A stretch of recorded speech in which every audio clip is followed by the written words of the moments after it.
নমস্কার, সকলে আমার কথা শুনতে পাচ্ছেন? হ্যাঁ স্যার, শোনা যাচ্ছে। ॐ स्थापकाय च धर्मस्य सर्वधर्मस्वरूपिणे अवतारवरिष्ठाय রামকৃষ্ণায় তে নমঃ। আজকের ক্লাসে আপনাদের সকলকে স্বাগত। তো আমার সঙ্গে এটা আপনাদের প্রথম ক্লাস।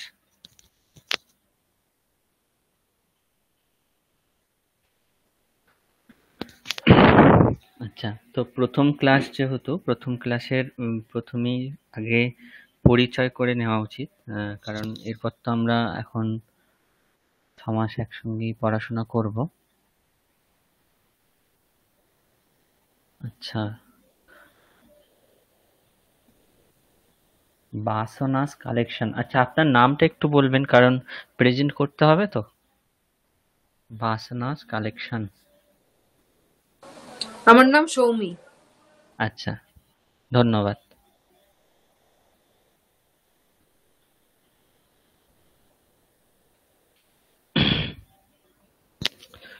ঠিক আছে, তাহলে এখনো পর্যন্ত আপনারা 4 জন জয়েন হয়েছেন।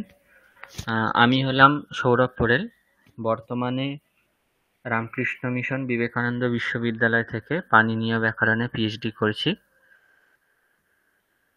আমি প্রায় 10 বছর ধরে সংস্কৃতের সঙ্গে যুক্ত। তো এখন আপনাদের কমিউনিকেটিভ সংস্কৃত আমাকে শেখাতে হবে। তো শেখানোর আগে আমি আপনাদের পরিচয় জানবো, এবং অবশ্যই তার সঙ্গে এটা জানবো যে এর আগে আপনারা সংস্কৃতর সঙ্গে যুক্ত ছিলেন কি এটাই প্রথম। কারণ এর আগে আমি স্বামীজির বাড়িতে অনেক 5টা ব্যাচ পড়িয়েছি। তো সেখানে অনেকে এমনই থাকতেন যাদের আহ, শিক্ষা জীবন কখনোই সংস্কৃতের সঙ্গে সম্বদ্ধ ছিল না। অনেকেই ছিলেন যারা সায়েন্স এবং কমার্স ইত্যাদি নানান বিষয়ের সঙ্গে যুক্ত ছিলেন, কিন্তু সংস্কৃতের প্রতি তাদের আগ্রহ এবং শ্রদ্ধার কারণে সংস্কৃত পড়তে এসেছিলেন।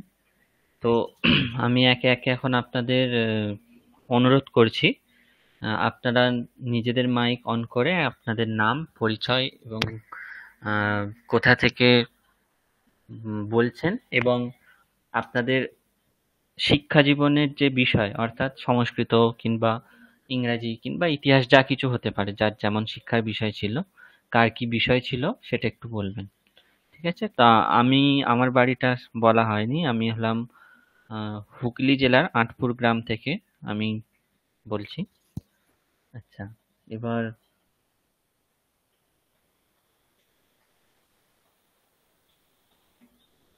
স্যার বলি। বলুন। আমার নাম চিত্রিতা মণ্ডল। আমি বীরভূমের বোলপুরের কাছাকাছি থাকি। হুম। আর আমি বর্তমানে এখন বিএড কোর্স করছি, লাস্ট সেমিস্টার, সব এক্সাম শেষ হলো। আর সংস্কৃতে আমার মানে রবীন্দ্রভারতী থেকে এমএ করেছি। তো এখন লেভেল 1, মানে যেটা আগে করলাম, আমাদের রিসেন্ট পরীক্ষা হয়ে এখন এটা জয়েন হলাম। আচ্ছা, মানে আপনার সংস্কৃতে এমএ পর্যন্ত সংস্কৃত পড়া আছে, তাই তো? হ্যাঁ হ্যাঁ স্যার। আচ্ছা, তাহলে আপনি সংস্কৃতের সঙ্গে অনেকটাই যুক্ত, কারণ রবীন্দ্রভারতীর এম এর সিলেবাস তো ভালোই কঠিন। আপনার কি ব্যাকরণ ছিল নাকি অন্য কিছু ছিল? না, আমার বেদ ছিল। বেদ। আচ্ছা। আচ্ছা, তারপর আরেকজন বলুন নিজের নাম হ্যাঁ, এবং নমস্কার, আমি দীপান্বিতা পাত্র। হ্যাঁ। আমি খড়দাতে থাকি, উত্তর চব্বিশ পরগনার। আমার হুম। সংস্কৃতের কোনো ব্যাকগ্রাউন্ড নেই। ওই স্কুলে যেটা 7-8-এ পড়েছিলাম, তারপরে এইখানে হুম। হুম। প্রথম লেভেল 1টা করেছি। আমাদের সেপ্টেম্বরেই কোর্সটা শেষ হয়েছে। আর আমি ওয়েস্ট বেঙ্গল গভর্নমেন্টের চাকরি করি। আমার ব্যাকগ্রাউন্ডটা পুরোটাই সায়েন্স এবং অ্যানিমেল হাজবেন্ডারিতে পিএইচডি। তো আচ্ছা, সংস্কৃত পড়ার মানে একটা আগ্রহ আসার জন্যই আমি এখান থেকে পড়ছি।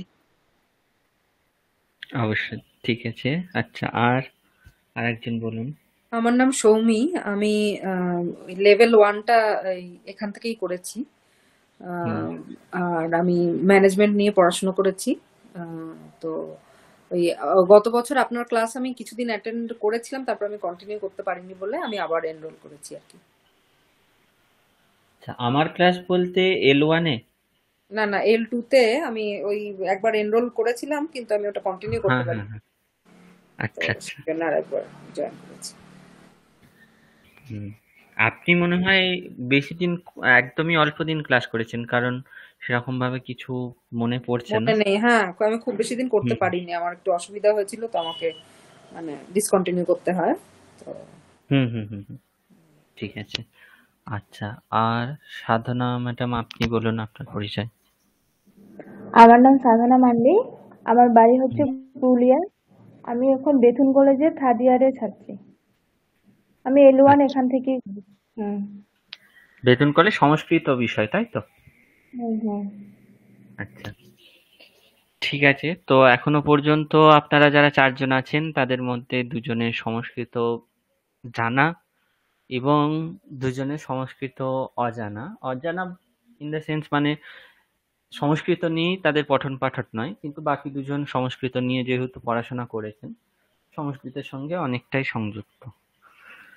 আচ্ছা, তো ভালো লাগলো যে সংস্কৃত শিখতে সংস্কৃতের বিষয় ছাড়াও অন্যান্য বিষয়ের মানুষরাও আসছে। এটা খুবই একটা আনন্দের বিষয় এখনকার দিনে। কারণ বর্তমান সমাজে তো সংস্কৃত ভাষাকে অনেকেই নানান ট্যাগ লাগিয়ে রেখে দিয়েছে। মৃতপ্রায় ভাষা, কিংবা উম আম জানার মতো কিছু নেই সেখানে। এই ধরনের নানান কথা নানান জনে বলে।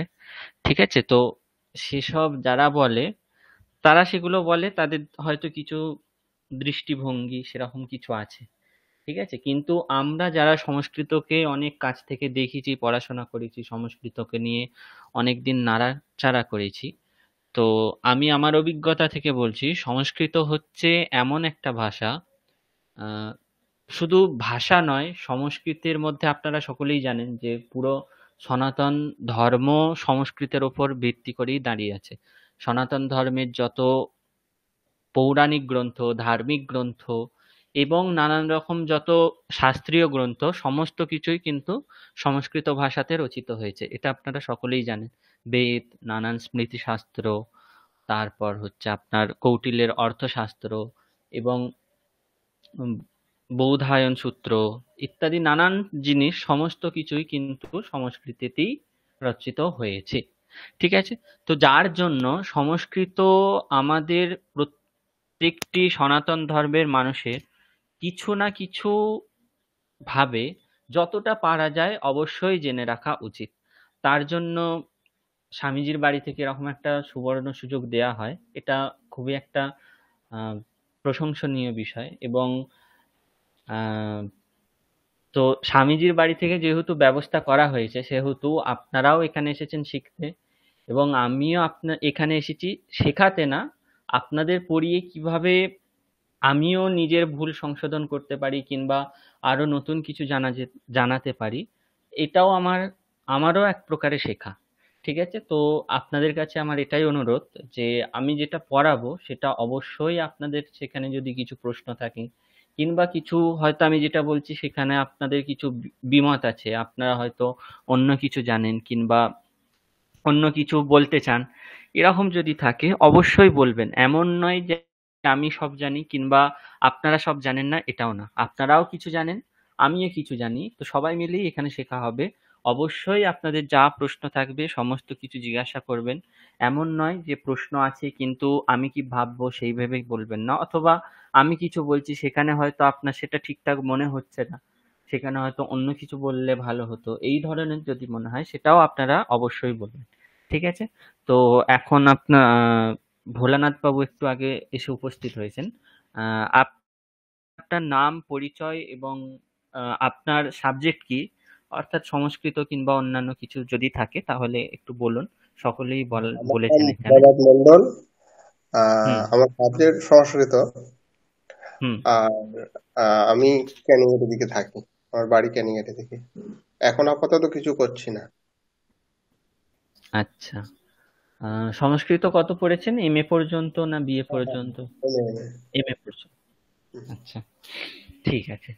ঠিক আছে, তাহলে আহ, আপনাদের তো L1 আপনারা অনেকেই প্রায় সকলেই কমপ্লিট করেছেন, তো সেখানে আমাদের অক্ষর বিষয়ে জ্ঞান তো অবশ্যই করানো হয়েছে, তো মোটামুটি আপনাদের সংস্কৃত বর্ণমালা বিষয়ে যথেষ্ট জ্ঞান আছে এবং হয়তো কিছু শব্দরূপ, ধাতুরূপ ইত্যাদি ইত্যাদি জিনিসও আপনাদের জানা আছে, তাই তো? আপনারা L1 এ কি কি পড়েছিলেন?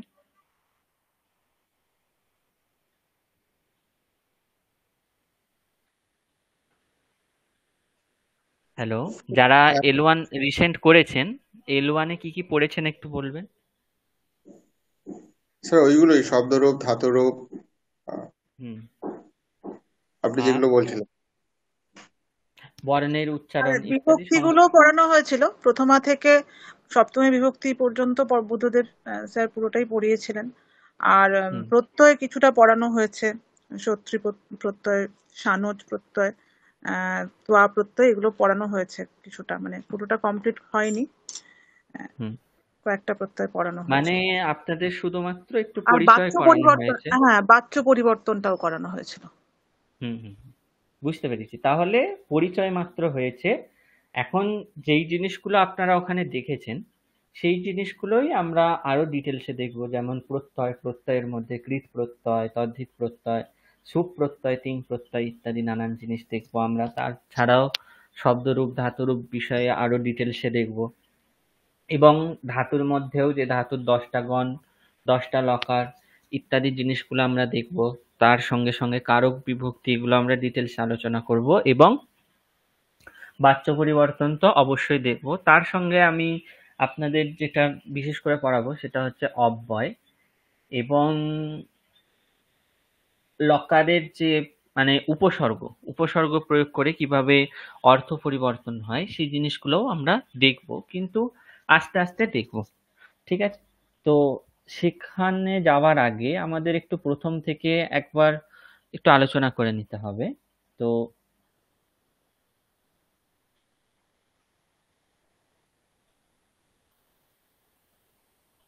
আচ্ছা, আপনারা সকলে স্ক্রিনটা দেখতে পাচ্ছেন? হ্যাঁ, দেখা যাচ্ছে। আচ্ছা, তো প্রথমেই আমরা জানি যে সংস্কৃতকে কি বলা হয়? দেবভাষা বলা হয়। দেবভাষা কেন বলা হয় সেটাও আপনারা সকলেই জানেন, এটা নিয়ে বিশেষ কিছু ব্যাখ্যা করার দরকার নেই, কারণ আপনারা যেহেতু L1 পড়েছেন এবং দেবভাষা কথাটা আমরা সকলেই দেবভাষা কথার শব্দটির সঙ্গে পরিচিত। দেবভাষা কথার অর্থ হলো দেবতারা যেই ভাষায় কথা বলতেন। ঠিক আছে? সেটা কি দেবভাষা বলা হয়। এই বিষয়ে একটি উক্তিও আছে যে সংস্কৃতম নাম দৈবী বাগ অন্বাখ্যাতা মহর্ষিভিঃ। মহর্ষিভিঃ এটা হচ্ছে তৃতীয়ার বহুবচন, অর্থাৎ মহর্ষিগণের দ্বারা কি বলা হয়েছে? মহর্ষিগণ বলেছেন যে সংস্কৃত ভাষা হলো দেবভাষা। মহর্ষিগণ সংস্কৃত ভাষাকে দেবভাষা বলেছেন। ঠিক আছে? তাহলে যেহেতু মহর্ষিগণেরা সমস্ত কিছু প্রত্যক্ষ করতে পারতেন, ভূত, ভবিষ্যৎ এবং বর্তমান সমস্ত কিছুই তারা প্রত্যক্ষ গোচর করতে পারতেন, সেই জন্য ওনারা হয়তো দেখেছিলেন কোনোভাবে যে দেবতারা সংস্কৃত ভাষাতেই কথা বলতেন, কিংবা হয়তো কখনো প্রত্যক্ষও করেছেন তারা। যেহেতু মহর্ষিগণ দেবতাদের সঙ্গে কোনো না কোনো ভাবে আমরা দেখেছি, নানান ভাবে নানান ঘটনার ক্ষেত্রে, ঠিক আছে, মহর্ষিগণদের সঙ্গে দেবতাদের সংযোগ আমরা দেখেছি। তাই তারা বলেছেন কি যে সংস্কৃত হচ্ছে দেব ভাষা। এবার দেখুন, যেহেতু আমরা সংস্কৃতকে একটা ভাষা বলছি, একটা ভাষার ক্ষেত্রে কিন্তু অনেকগুলো জিনিস থাকে। শুধুমাত্র ভাষা বলতে একটা ভাষা কখনোই ভাষা হতে পারে না যতক্ষণ না আমরা বাক্য, পদ, শব্দ এবং বর্ণ এগুলোকে কল্পনা করি। ঠিক আছে? তো একদম বেসিক যদি দেখি তাহলে প্রথমেই হচ্ছে বর্ণ বা অক্ষর। ঠিক আছে? তারপর অনেকগুলি বর্ণ বা অক্ষর মিলে একটা শব্দ তৈরি হয়। শব্দের সঙ্গে কিছু প্রত্যয় যোগ হয়ে একটা পদ তৈরি হয়। অনেকগুলি পদ দিয়ে একটি বাক্য তৈরি হয় এবং অনেক বাক্য দিয়ে একটা ভাষা, অর্থাৎ একটা মনের ভাব প্রকাশের একটা মাধ্যমের সৃষ্টি হয়। তাহলে শুরু হচ্ছে বর্ণ থেকে, শেষ হচ্ছে ভাষাতে। ঠিক আছে, তাহলে ভাষাকে আমরা যদি বিশ্লেষণ করি তাহলে কিন্তু আমরা বাক্য, পদ, শব্দ এবং বর্ণ এই চারটে জিনিস অবশ্যই পাবো। ঠিক আছে, এবার বর্ণের মধ্যে বিশেষভাবে জানার বিষয় হচ্ছে বর্ণগুলোর উচ্চারণ স্থান। যেমন আপনাদের হয়তো পড়ানো হয়েছে যে অকার, ক, ক, খ, গ, ঘ, ঞ এবং হকার, বিসর্জনীয় অর্থাৎ বিসর্গ, এগুলোর উচ্চারণ স্থান হচ্ছে কণ্ঠ। ইকার, চ, ছ, জ, ঝ, ঞ এগুলোর উচ্চারণ স্থান হচ্ছে তালু। রিকার, ট, ঠ, ড, ঢ, মূর্ধন্য এগুলোর উচ্চারণ হচ্ছে মূর্ধা। তারপর লিকার এবং ত, থ, দ, ধ, দন্তন্য এগুলোর উচ্চারণ হচ্ছে দন্ত। আর প, ফ, ব, ভ, ম ইত্যাদি বর্ণগুলোর উচ্চারণ হচ্ছে ওষ্ঠ। এগুলো আপনাদের নিশ্চয়ই বলা হয়েছে। ঠিক আছে, তাহলে দেখুন বর্ণের মধ্যে বিশেষভাবে অবশ্যই বর্ণজ্ঞান হচ্ছে প্রাথমিক, একদম প্রথমেই বর্ণের জ্ঞান দরকার। তারপর বর্ণের মধ্যে বিশেষ জানার বিষয় হচ্ছে বর্ণগুলোর উচ্চারণ স্থান এবং সংযুক্তাক্ষর ইত্যাদি। তারপর অনেকগুলি বর্ণ মিলে যেই শব্দ তৈরি হয়, সেই শব্দগুলো আবার দুই ভাবে তৈরি হয়। একটা হচ্ছে বর্ণের সঙ্গে কৃৎ প্রত্যয় মিলে শব্দ তৈরি হয়, আর একটা হচ্ছে বর্ণের সঙ্গে তদ্ধিত প্রত্যয় মিলে শব্দ তৈরি হয়। এখন কৃৎ প্রত্যয় এবং তদ্ধিত প্রত্যয়ের যোগে যেই শব্দগুলো তৈরি হয়, সেই শব্দগুলোর পর আবার সুবন্ত প্রত্যয় যোগ হয়ে পদ তৈরি হয় এবং তিঙন্ত প্রত্যয় যোগ হয়ে পদ তৈরি হয়। তারপর অনেকগুলি পদ মিলিয়ে একটি বাক্য, বাক্যের মধ্যেও আবার সন্ধি থাকে, সমাস থাকে। ঠিক আছে, এইভাবে দেখতে গেলে একটা ভাষার মধ্যে সন্ধি, সমাস, সুবন্ত, তিঙন্ত, কৃৎ প্রত্যয়, তদ্ধিত প্রত্যয়, উচ্চারণ স্থান এই সমস্ত কিছু কিন্তু একে অপরের সঙ্গে ওতপ্রোতভাবে জড়িত। এটা আপনারা সকলে স্বীকার করেন?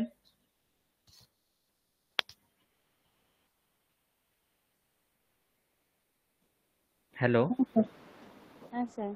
হ্যাঁ, আমার ক্লাসে কিন্তু আমি যখন জিজ্ঞাসা করব অবশ্যই সকলে রেসপন্স করবেন। ঠিক আছে, না হলে কিন্তু আমি নাম ধরে ধরে পরে জিজ্ঞাসা করব, সকলে রেসপন্স করবেন, না হলে আমি বুঝতে পারবো না যে আপনারা বুঝতে পারছেন কি পারছেন না। যতটা পারবেন রেসপন্স করবেন সকলে। ঠিক আছে, তাহলে এতক্ষণ পর্যন্ত আমি যেটা বললাম সেটার সঙ্গে সকলেই একমত। আচ্ছা, এবার দেখুন তাহলে এখানে আমরা দেখলাম যে বর্ণের মধ্যে উচ্চারণ স্থান, সেটা আপনাদের L1 এ পড়ানো হয়েছে।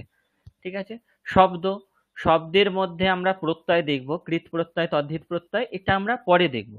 কিন্তু শব্দ জিনিসটা দুটো জিনিস থেকে তৈরি হয়। একটা হচ্ছে ধাতুর সঙ্গে প্রত্যয় মিলে শব্দ তৈরি হয়, অথবা কিছু শব্দের সঙ্গে প্রত্যয় মিলে কিছু শব্দ তৈরি হয়। ধাতুর সঙ্গে কৃৎ প্রত্যয় মিলিয়ে শব্দ তৈরি হয়, আর শব্দের সঙ্গে তদ্ধিত প্রত্যয় মিলিয়ে শব্দ তৈরি হয়। ঠিক আছে, তাহলে একটা জিনিস ভালো করে শুনুন সকলে। শব্দ দুই ভাবে তৈরি হয়। একটা হচ্ছে ধাতুর সঙ্গে কৃৎ প্রত্যয় মিলিয়ে শব্দ তৈরি হয়, আর একটা হচ্ছে শব্দের সঙ্গে তদ্ধিত প্রত্যয় মিলিয়ে শব্দ তৈরি হয়। তাহলে ধাতুর সঙ্গে কোন প্রত্যয় হয়? কৃৎ কৃৎ প্রত্যয়। কৃৎ প্রত্যয়। এবং শব্দের সঙ্গে কোন প্রত্যয় হয়?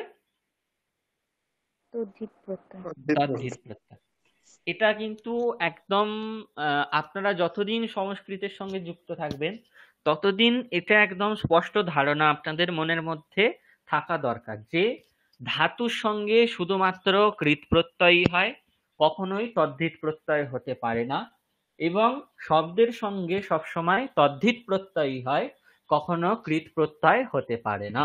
তাহলে ধাতু প্লাস কৃৎ ইকুয়াল টু শব্দ, এবং শব্দ প্লাস তদ্ধিত ইকুয়াল টু শব্দ। ঠিক আছে, তাহলে শব্দের সঙ্গে তদ্ধিত প্রত্যয় মিলিয়ে শব্দ তৈরি হয়। এখন আপনাদের মনে প্রশ্ন আসতে পারে যে শব্দের সঙ্গে আবার কি করে প্রত্যয় মিলিয়ে শব্দ তৈরি হয়?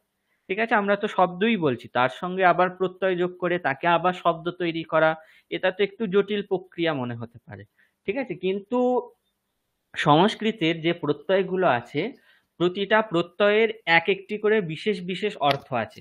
ঠিক আছে, ধরুন আমি আপনাদের শব্দের সঙ্গে শব্দ প্রত্যয় যোগ হয়ে কিভাবে শব্দ তৈরি হয় একটা উদাহরণ দিচ্ছি, আপনারা বুঝতে পারবেন তাহলে।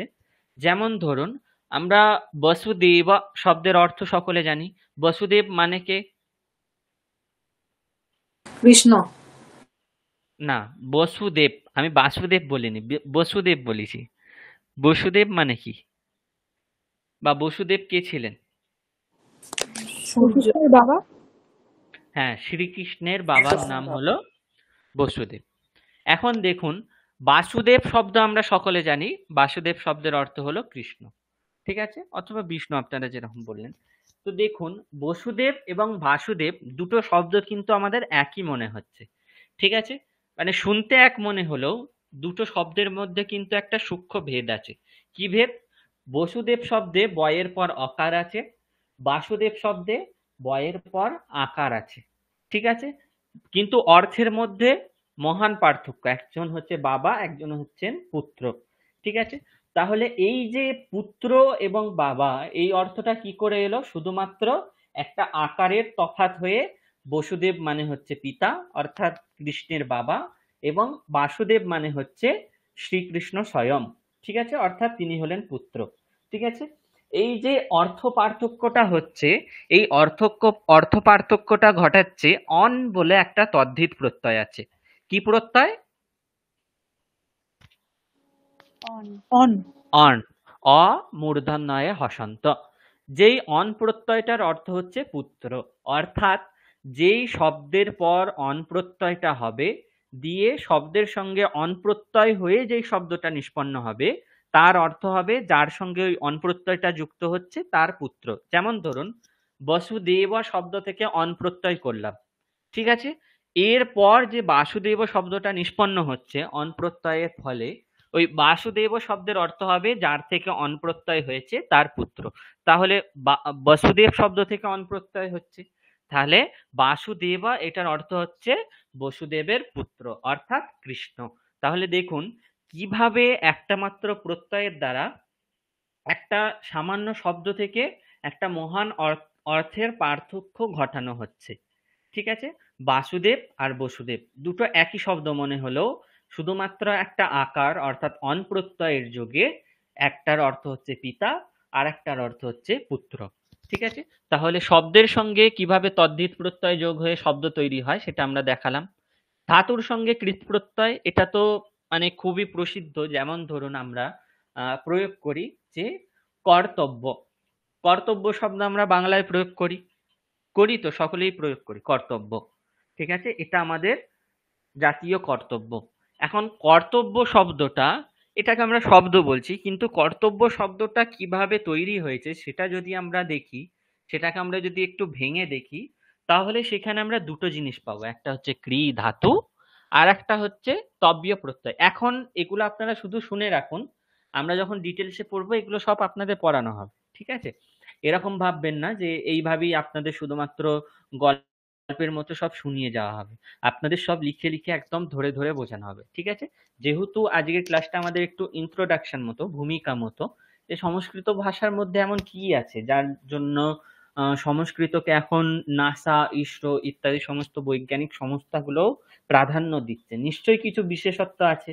ঠিক আছে, তাহলে দেখুন বিশেষত্বগুলোই আপনাদের চোখের সামনে এখন একটু আমি তুলে ধরার চেষ্টা করছি। ঠিক আছে, আজকে আমরা বিষয় এখন কিছুই আরম্ভ করছি না, শুধুমাত্র ভূমিকা বলছি। ঠিক আছে, তাই আজকের ক্লাস শুনে কিংবা আজকের ক্লাস থেকে যদি আপনারা ভাবেন যে আমরা কিছু বুঝতে পারছি না, তাহলে সেরকম ভাবার কিছু নেই, আমরা আস্তে আস্তে সব ভেঙে ভেঙে আস্তে আস্তে দেখব। ঠিক আছে, কিন্তু শুনুন এবং রিলেট করার চেষ্টা করুন যে এগুলো সত্যিই হয় কিনা। আমরা কর্তব্য শব্দের প্রয়োগ বাংলায় করি। ঠিক আছে, তো ওই কর্তব্য শব্দকে ভাঙলে আমরা দুটো জিনিস পাই, একটা হচ্ছে ক্রি ধাতু আর একটা তব্য বলে প্রত্যয় আছে, যেটা হচ্ছে একটা কৃৎ প্রত্যয়। ঠিক আছে, এখন ক্রি ধাতুর পর যে তব্য প্রত্যয় আছে সেটা যখন একসঙ্গে যোগ হয় তখন রিকারের জায়গায় একটা রেফ হয়ে যায় শুধুমাত্র, যার ফলে কি হয়, কর্তব্য শব্দটা নিষ্পন্ন হয়, যেটা হচ্ছে একটা শব্দ। তাহলে দেখুন, বাসুদেবা এটা হচ্ছে শব্দের সঙ্গে তদ্ধিত প্রত্যয় যোগ হয়ে নিষ্পন্ন শব্দের উদাহরণ। কর্তব্য এটা হলো ধাতুর সঙ্গে কৃত প্রত্যয় যোগ হয়ে শব্দের উদাহরণ। ঠিক আছে, তাহলে আমি প্রথমেই আপনাদের দুটো জিনিস বলেছিলাম যে শব্দের সঙ্গে তদ্ধিত প্রত্যয় যোগ হয়ে শব্দ তৈরি হয়, উদাহরণ হলো বাসুদেবা। আর ধাতুর সঙ্গে কৃত প্রত্যয় যোগ হয়ে শব্দ তৈরি হয়, উদাহরণ হলো কর্তব্য। ঠিক আছে, তাহলে শব্দ প্রথমে বর্ণ, বর্ণের পর শব্দ, এতটুকু আমরা পৌঁছালাম। এরপর বলা হচ্ছে কি শব্দের পর আবার প্রত্যয় যোগ হয়। ঠিক আছে, যেই মানে ধাতুর পর তদ্ধিত কৃত প্রত্যয় হয়ে যেই শব্দটা নিষ্পন্ন হলো এবং শব্দের পর তদ্ধিত প্রত্যয় যোগ হয়ে যে শব্দটা নিষ্পন্ন হলো সেটা কি শব্দ অথবা সংস্কৃতের পারিভাষিক শব্দ হিসেবে বা সংস্কৃত শব্দ হিসেবে সেটাকে প্রাতিপদিক বলা হয়। শব্দ কিংবা প্রাতিপদিক হলো সমার্থক শব্দ। ঠিক আছে, শব্দ এবং প্রাতিপদিক হলো সমার্থক শব্দ। একটু ওয়েট করুন, আবার কেউ জয়েন হচ্ছেন।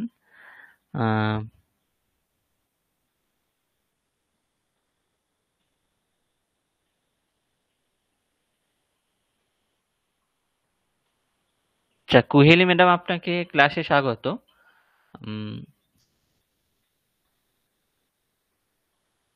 শুনতে পাচ্ছেন কুহেলি ম্যাডাম?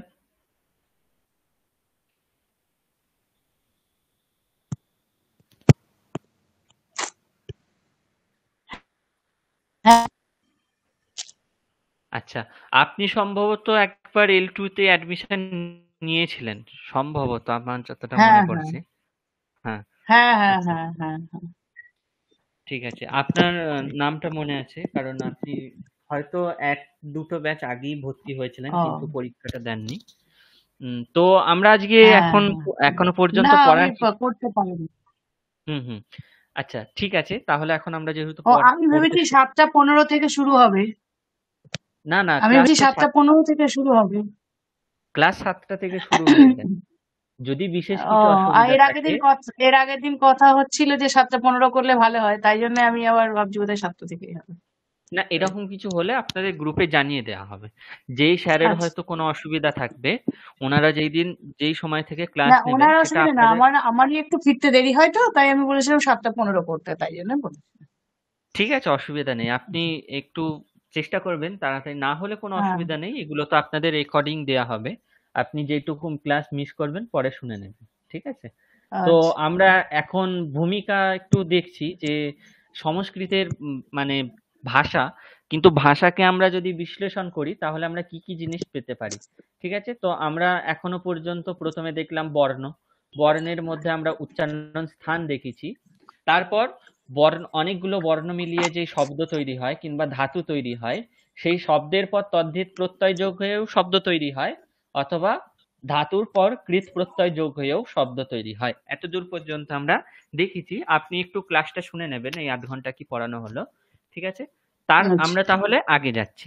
ঠিক আছে, এরপর শব্দ যখন তৈরি হয়ে গেল, এখন যেই শব্দটা তৈরি হয়েছে, আমি বলছিলাম আপনাদের যে শব্দ এবং প্রাতিপদিক হলো সমার্থক শব্দ।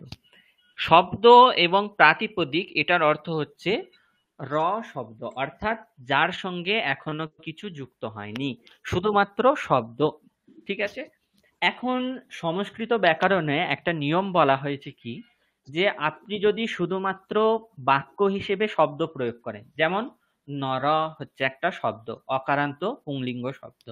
লতা এটা হচ্ছে একটা আকারান্ত স্ত্রীলিঙ্গ শব্দ। ফল হচ্ছে অকারান্ত নপুংসক লিঙ্গ শব্দ। এই ধরনের শুধুমাত্র যদি আপনারা শব্দকে বাক্য ব্যবহার করেন বা বাক্যেতে ব্যবহার করেন, তখন সেই বাক্যটাকে বলা হয় ভুল বাক্য। তার কারণ কি? কারণ সংস্কৃত বাক্যে একটা নিয়ম বলা হয়েছে কি, যে অপদম না প্রয়ুঞ্জিত, অর্থাৎ শব্দ যতক্ষণ না পদ হচ্ছে ততক্ষণ সেটাকে বাক্যে ব্যবহার করা যাবে না।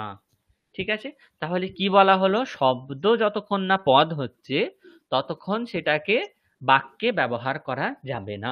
ঠিক আছে, তাহলে আমরা দেখুন বর্ণ মিলে যে শব্দ তৈরি হলো। হ্যাঁ, কি বলবো? নিয়মটা বলবো না? অপদম না প্রয়ুঞ্জিত, পয়ে রফলা অন্তস্থয়ে রস্ব উকার, ইয়য় বর্গীর জয়ে দীর্ঘ ইকার ত অপদম না প্রয়ুঞ্জিত, অর্থাৎ যেটি পদ নয় সেটিকে বাক্যে প্রয়োগ করা যাবে না। ঠিক আছে, এখন তাহলে শব্দ পর্যন্ত তো আমরা বুঝতে পারলাম যে বর্ণের সঙ্গে কৃৎ প্রত্যয় মিলিয়ে শব্দ তৈরি হয় অথবা বর্ণের সঙ্গে তদ্ধিত প্রত্যয় মিলিয়ে শব্দ তৈরি হয়, এতটুকু তো আমরা দেখলাম। আচ্ছা, জিজ্ঞাসা করা হয়ে গেলে আপনারা মাইকটা মিউট করে দেবেন, জিজ্ঞাসার সময় আনমিউট করবেন।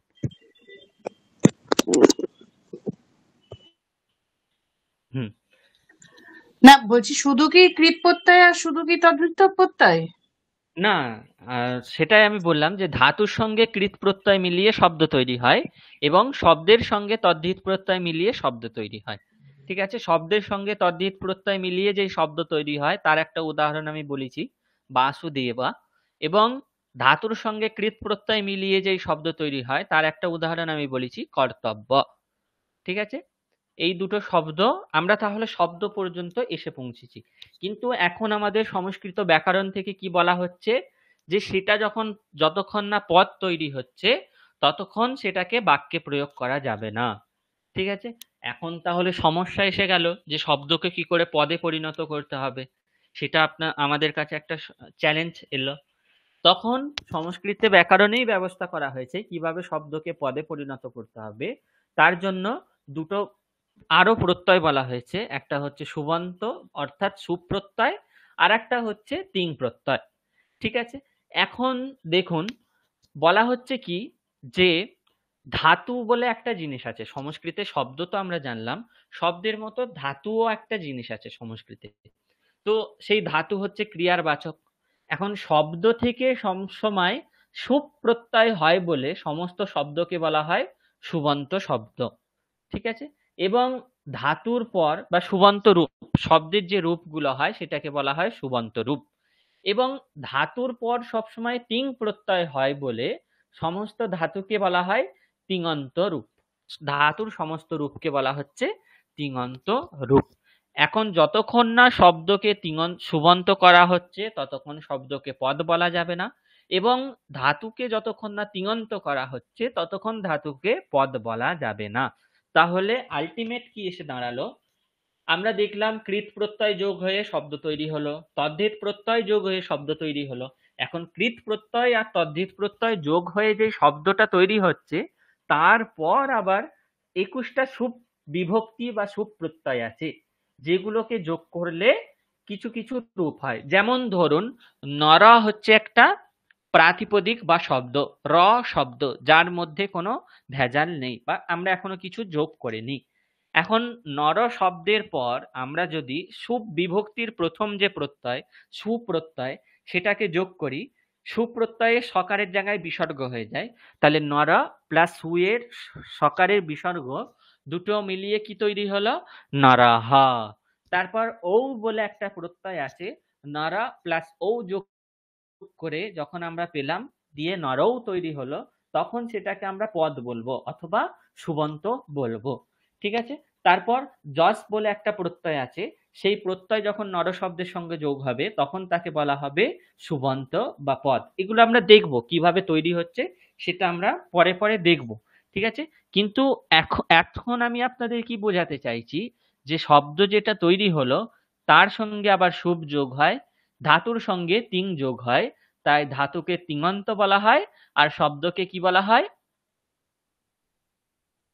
সুবন্ত। সুবন্ত।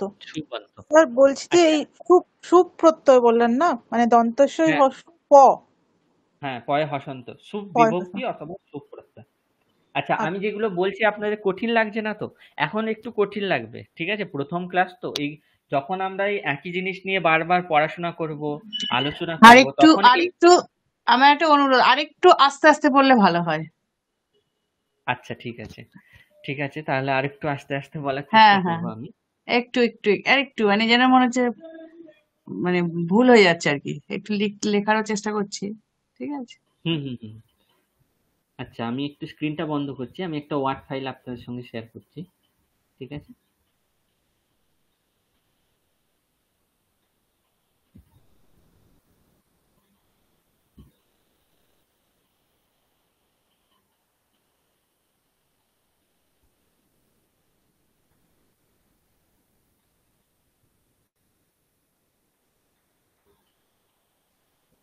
আচ্ছা, ওয়ার্ড ফাইলটা সকলে দেখতে পাচ্ছেন যেটা শেয়ার করেছি? হ্যাঁ, দেখা যাচ্ছে। হ্যাঁ স্যার। হুম। তাহলে আমরা যেটা এতক্ষণ পর্যন্ত দেখলাম সেটা একটু লিখে লিখে দেখা যাক, ঠিক আছে? আমরা তো শুনছি, একটু লিখে বললে আর একটু ভালো হয়, বোর্ড ওয়ার্ক যেটা বলা হয়। তো দেখুন আমরা কি দেখলাম এতক্ষণ পর্যন্ত। সংস্কৃতে আমরা প্রথমে দেখলাম যেমন হচ্ছে অ, আ, ই, ই, উ, উ, রি, লি, এ, ঐ, ও, ও। এগুলো হচ্ছে বর্ণ, অথবা ক, খ, গ, ঘ ইত্যাদি ইত্যাদি বর্ণ, ঠিক আছে? এই বর্ণগুলোর মধ্যে আবার এগুলোর উচ্চারণ স্থান হচ্ছে বিশেষ, সেটা আমরা দেখলাম যে এগুলোর বিশেষ হচ্ছে উচ্চারণ স্থান, ঠিক আছে? এটা আমরা দেখলাম বা আলোচনা করেছি। প্রথমেই আমি বলেছি যে আপনাদের হয়তো L1 এ এগুলো শেখানো হয়েছে সব, ঠিক আছে? এরপর আমরা কি দেখলাম, অনেকগুলো শব্দ মিলিয়ে, যেমন ধরুন আমরা দেখলাম যে একটা শব্দ, সেটা হচ্ছে বাসুদেব শব্দ। এই বাসুদেব শব্দটা তাহলে কিভাবে তৈরি হয়েছে? প্রথমে বয়ে হসন্ত, তারপর আ, তারপর দন্তস্বয়ে হসন্ত, তারপর উ, তারপর দয়ে হসন্ত এ, তারপর বয়ে হসন্ত অ। এই সবকটা বর্ণ মিলিয়ে একটা কি তৈরি হয়েছে? শব্দ তৈরি হয়েছে, তাই তো? আমরা সকলেই জানি যে ব্যঞ্জন বর্ণ নিজে থেকে সবসময় উচ্চারিত হওয়া বা ব্যঞ্জন বর্ণকে স্বরবর্ণ ছাড়া উচ্চারণ করা সম্ভব নয় বা সবসময় উচ্চারিত হয় না। তাই স্বরবর্ণ সহিত ব্যঞ্জন বর্ণের উচ্চারণ হয়। এখানে দেখুন বা, এটাকে ভাঙলে কিন্তু ব, বয়ে হসন্ত এবং আ। তারপর সু, এটাকে ভাঙলে দন্তস্বয়ে হসন্ত উকার। তারপর দে, এটাকে ভাঙলে দয়ে হসন্ত একার। তারপর ব, এটাকে ভাঙলে বয়ে হসন্ত অকার। তাহলে দেখুন অনেকগুলো বর্ণ মিলিয়ে কি হলো? একটা শব্দ তৈরি হলো, যেটা আমরা পড়েছি যে বর্ণ প্লাস বর্ণ,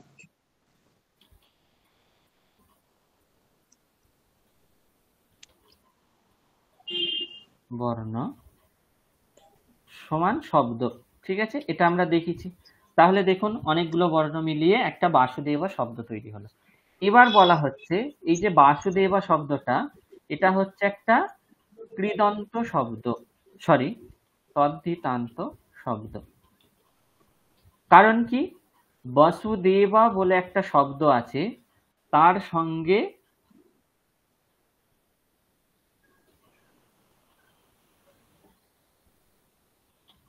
অন বলে একটা তদ্ধিত প্রত্যয় আছে, সেই তদ্ধিত প্রত্যয় যোগ হয়ে একটা শব্দ নিষ্পন্ন হলো, সেটা হচ্ছে বাসুদেব, ঠিক আছে? এই যে বাসুদেব শব্দটা, এটা কিভাবে তৈরি হচ্ছে? তাহলে বসুদেব শব্দের সঙ্গে অন প্রত্যয় যোগ হয়, ঠিক আছে? এইভাবে তাহলে একরকম ভাবে শব্দ তৈরি হয়, মানে কি? শব্দের সঙ্গে তদ্ধিত প্রত্যয় যোগ হয়ে শব্দ তৈরি হয়। আমরা আর একটা প্রত্যয় দেখলাম, এই শব্দ দেখলাম, সেটা হচ্ছে কর্তব্য, ঠিক আছে? আর একটা শব্দ দেখেছিলাম কর্তব্য।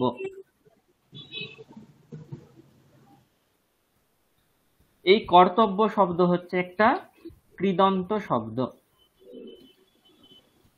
কি শব্দ? কৃদন্ত শব্দ, ঠিক আছে? এই কর্তব্য শব্দটা কিভাবে তৈরি হচ্ছে দেখেছিলাম আমরা, কি ক্রি প্লাস তব্য বলে একটা কৃত প্রত্যয় আছে, দিয়ে কর্তব্য শব্দটা নিষ্পন্ন হচ্ছে, ঠিক আছে? তাহলে দেখুন এই যে কর্তব্য শব্দটা, এটা হচ্ছে একটা তদ্ধিতান্ত শব্দ বা তদ্ধিত কৃদন্ত শব্দ, অর্থাৎ কৃত প্রত্যয় যোগ হয়ে কর্তব্য শব্দটা নিষ্পন্ন হচ্ছে।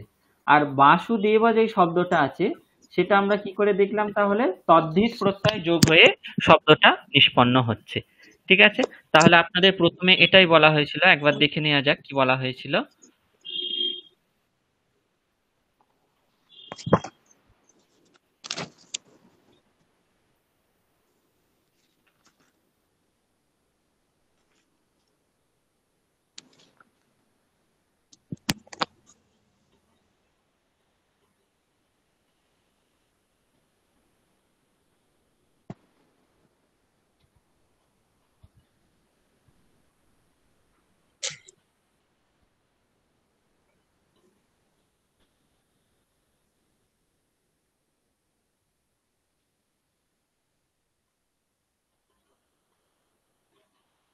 আচ্ছা, তাহলে এখানে আমরা দেখছিলাম যে প্রথমে বলা হলো যে বর্ণ, ঠিক আছে, ওখানে আমরা দেখলাম বর্ণ, তার মধ্যে উচ্চারণ স্থান।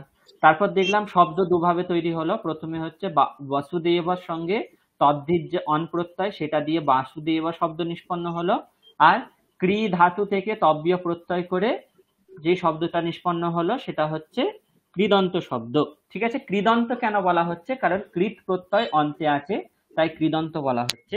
আর তদ্ধিতান্ত কেন বলা হচ্ছে? কারণ তদ্ধিত প্রত্যয় অন্তে আছে। ঠিক আছে, এখানেও সুবন্ত কেন বলা হচ্ছে?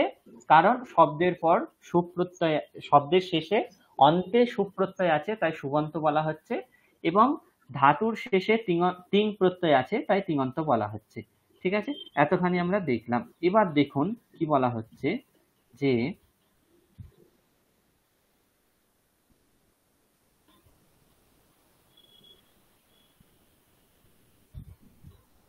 এই যে কর্তব্য এবং বাসুদেব শব্দ দুটো নিষ্পন্ন হলো, আমরা শুধুমাত্র কর্তব্য শব্দ এবং বাসুদেব শব্দকে বাক্যে প্রয়োগ করতে পারি না। ঠিক আছে, কি বলা হচ্ছে যে বাসুদেবের কর্তব্য এরকম বলতে চাইলে আমরা শুধুমাত্র বাসুদেব কর্তব্য এইরকম বাক্য প্রয়োগ করতে পারি না। কারণ কি?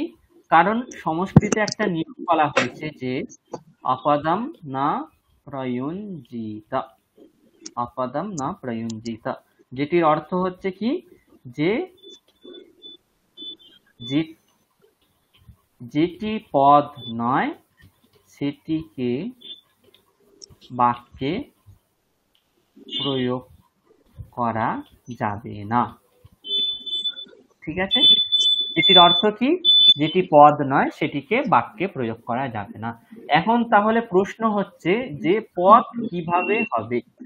ঠিক আছে, পদ কিভাবে হবে এটা আমাদের সামনে এখন প্রশ্ন আছে। তারপর আমরা কি দেখলাম যে ধাতুর পর তিন যোগ হয়ে কি হচ্ছে? পদ তৈরি হচ্ছে। ধাতুর পর তিন যোগ হয়ে পদ তৈরি হচ্ছে। আর একটা কিভাবে তৈরি হচ্ছে? এই যে শব্দগুলো তৈরি হলো, কৃদন্ত শব্দ, কর্তব্য শব্দ অথবা বাসুদেব শব্দ, এই যে সমস্ত শব্দ বা প্রাতিপদিক, কি কি শব্দ অথবা প্রাতিপদিকের পর যদি সুপ প্রত্যয় থাকে তখন পদ হচ্ছে।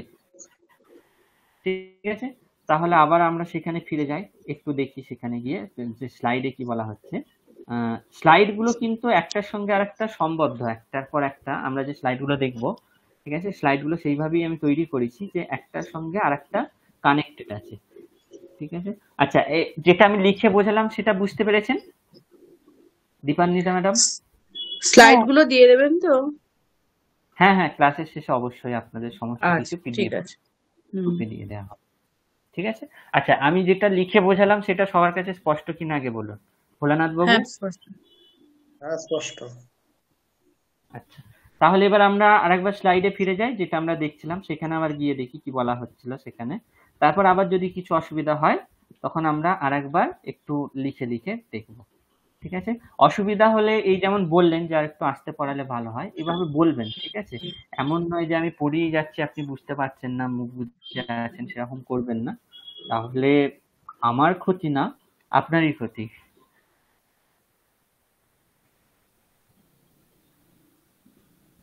আচ্ছা, তাহলে আমরা দেখুন এখানে পর্যন্ত এসে পৌঁছালাম, কিন্তু যে পদ কিভাবে তৈরি হয় তাহলে দেখলাম যে কৃত প্রত্যয় যোগ হয়ে তদ্ধিত প্রত্যয় যে যোগ হয়ে যে সমস্ত শব্দ তৈরি হয় তার সঙ্গে সুপ প্রত্যয় যোগ হয়ে পদ তৈরি হয়, তাই সেগুলোকে বলা হয় সুবন্ত পদ।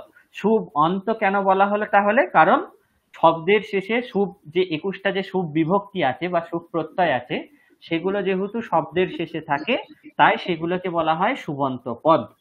আর ধাতুর পর যেহেতু তিং প্রত্যয় বা তিং বিভক্তি যোগ হয় তাই ধাতুকে বলা হয় তিঙন্ত পদ। তাহলে পদ দুই রকম আমরা পেলাম, কি কি? একটা হচ্ছে সুবন্ত পদ অর্থাৎ শব্দরূপ, এবং তিঙন্ত পদ অর্থাৎ ধাতুরূপ। তাহলে কিন্তু দেখুন আমরা কিন্তু আস্তে আস্তে বর্ণ থেকে শুরু করে কোথায় গিয়ে পৌঁছালাম? বর্ণ থেকে আমরা জায়গাটা কোথায় আরেকবার গিয়ে বলুন। সুপ্রত্যয় যোগ হলে সুবন্ত পদ, আর হ্যাঁ, ধাতুর পর শব্দের সঙ্গে সুপ্রত্যয় যোগ হলে বা যোগ হয় বলে শব্দকে আমরা বলি সুবন্ত পদ, এবং ধাতুর সঙ্গে তিং প্রত্যয় বা তিং বিভক্তি যোগ হয় বলে আমরা ধাতুকে বলি তিঙন্ত পদ।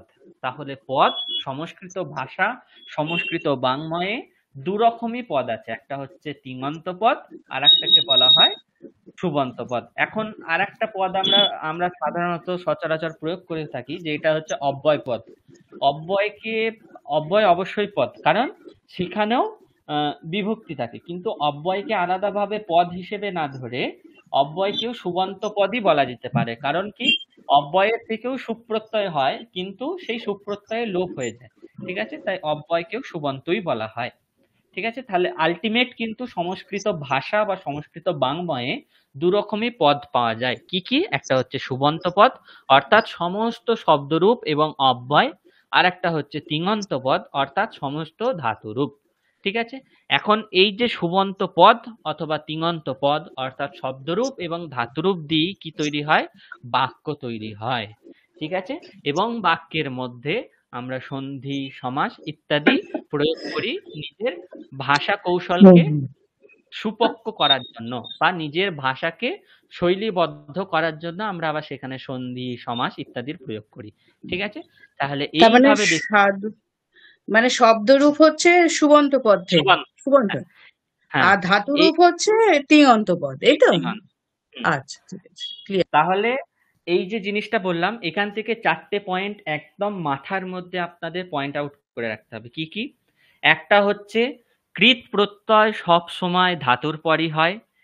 ঠিক আছে, আর একটা কি, শব্দের পর তদ্ধিত প্রত্যয় সবসময় শব্দের পরই হয়। এটা হচ্ছে দুটো জিনিস। আর একটা হচ্ছে সমস্ত শব্দরূপকে বলা হয় সুবন্ত, কারণ শব্দের পর সবসময় সুবিভক্তি হয়। আর সমস্ত ধাতুরূপকে বলা হয় তিঙন্ত, কারণ সমস্ত ধাতুর পর তিং প্রত্যয় বা তিং বিভক্তি হয়।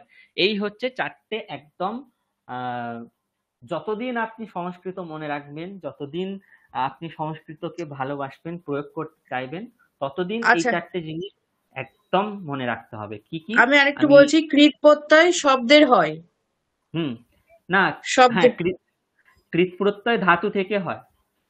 ধাতু, আচ্ছা, হুম, আর তদ্ধিত প্রত্যয় শব্দের থেকে হয়। শব্দ থেকে। হুম, আচ্ছা, ঠিক আছে। স্যার আর একবার রিপিট করবেন থার্ড এবং ফোর্থ? হ্যাঁ, আমি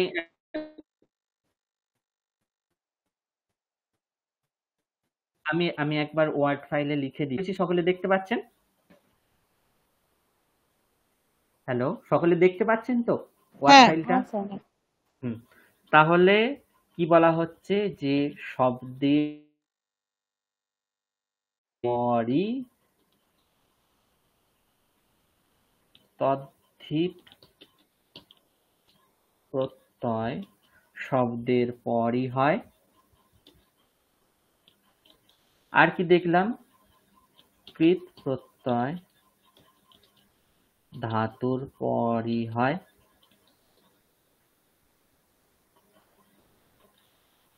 আর কি দেখলাম? যে শব্দের পর 21টি সুপ বিভক্তি হয় বলে সমস্ত শব্দ এবং অব্যয়কে সুবন্ত বলা হয়। এবং এখানে আবার আলাদা হয়ে গেল, একটু দাঁড়ান।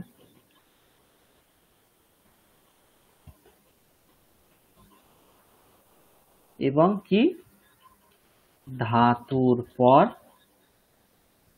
18টি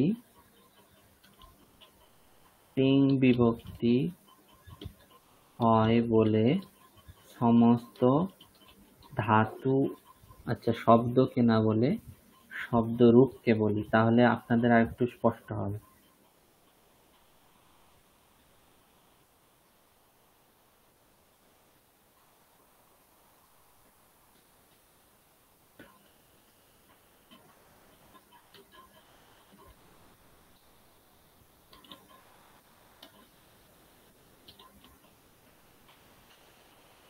ঠিক আছে, এবার দেখুন এটা এরপরে যদি কারো কিছু অসুবিধা থাকে তাহলে বলেন, আমি বুঝিয়ে বলছি।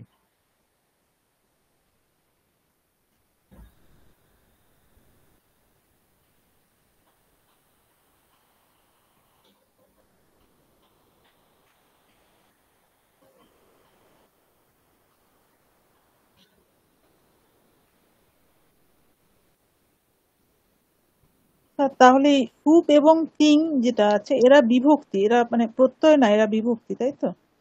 হ্যাঁ, 21টাকে একসঙ্গে সুব বিভক্তি বলা হয়, 18টিকে একসঙ্গে তিং বিভক্তি বলা হয়। কিন্তু একটা একটা অর্থাৎ সু একটা হচ্ছে সুব বিভক্তির মধ্যে একটা হচ্ছে সু প্রত্যয়, সুব বিভক্তির মধ্যে একটা হচ্ছে ঔ প্রত্যয়, সুব বিভক্তির মধ্যে একটা হচ্ছে যশ প্রত্যয়, সুব বিভক্তির একটার মধ্যে হচ্ছে অম প্রত্যয়। এইভাবে 21টাকে আবার প্রত্যয় বলা হয়। ঠিক আছে? আচ্ছা, চিত্রিতা ম্যাডাম আপনি সব বুঝতে পারছেন? হ্যাঁ স্যার, বোঝা যাচ্ছে। অসুবিধা হলে বলবেন। সাধনা ম্যাডাম আপনি? হ্যাঁ স্যার। হুম, ঠিক আছে, তাহলে যতটুকু বোঝানো হলো সকলের কাছে স্পষ্ট? দীপান্বিতা ম্যাডাম আর হ্যাঁ। কিছু অসুবিধা? এই 4টে পয়েন্ট কিন্তু আমি আপনাদের পরের দিন ক্লাসে সকলকে ধরবো। ঠিক আছে? সকলের একদম এই 4টে পয়েন্ট একদম সকলের কাছে স্পষ্ট থাকা দরকার, এবং যেইভাবে লেখা আছে সেইভাবে বুঝে বুঝে আপনারা পুরো ধাতস্থ করে আসবেন। ঠিক আছে? কারণ এটার উপর ভিত্তি করেই আমাদের সমস্ত কিছু চলবে এরপর। এটা আমি আপনাদের এখন থেকেই বলে রাখছি। ঠিক আছে? এবার তাহলে দেখুন, আমরা তাহলে প্রথমে দেখলাম ভাঙতে ভাঙতে, আমরা ভাষাকে ভাঙতে ভাঙতে চলে গিয়েছিলাম একদম কোথায়? বর্ণতে চলে গিয়েছিলাম। ঠিক আছে? সেই বর্ণ থেকে আমরা চলে এলাম শব্দ, শব্দ থেকে চলে এলাম পদ, পদ থেকে বাক্য, এবং বাক্য থেকে ভাষা। তাহলে বর্ণ থেকে ভাষা অবধি আমরা কি করে এলাম সেটা এবার দেখলাম। কিন্তু এই যে ভাষা এবং বর্ণ থেকে ভাষার যে পথ, সেই পথের মধ্যে আমাদের কিন্তু এখন কিছু কিছু জ্ঞাতব্য বিষয় এসে উপস্থিত হলো।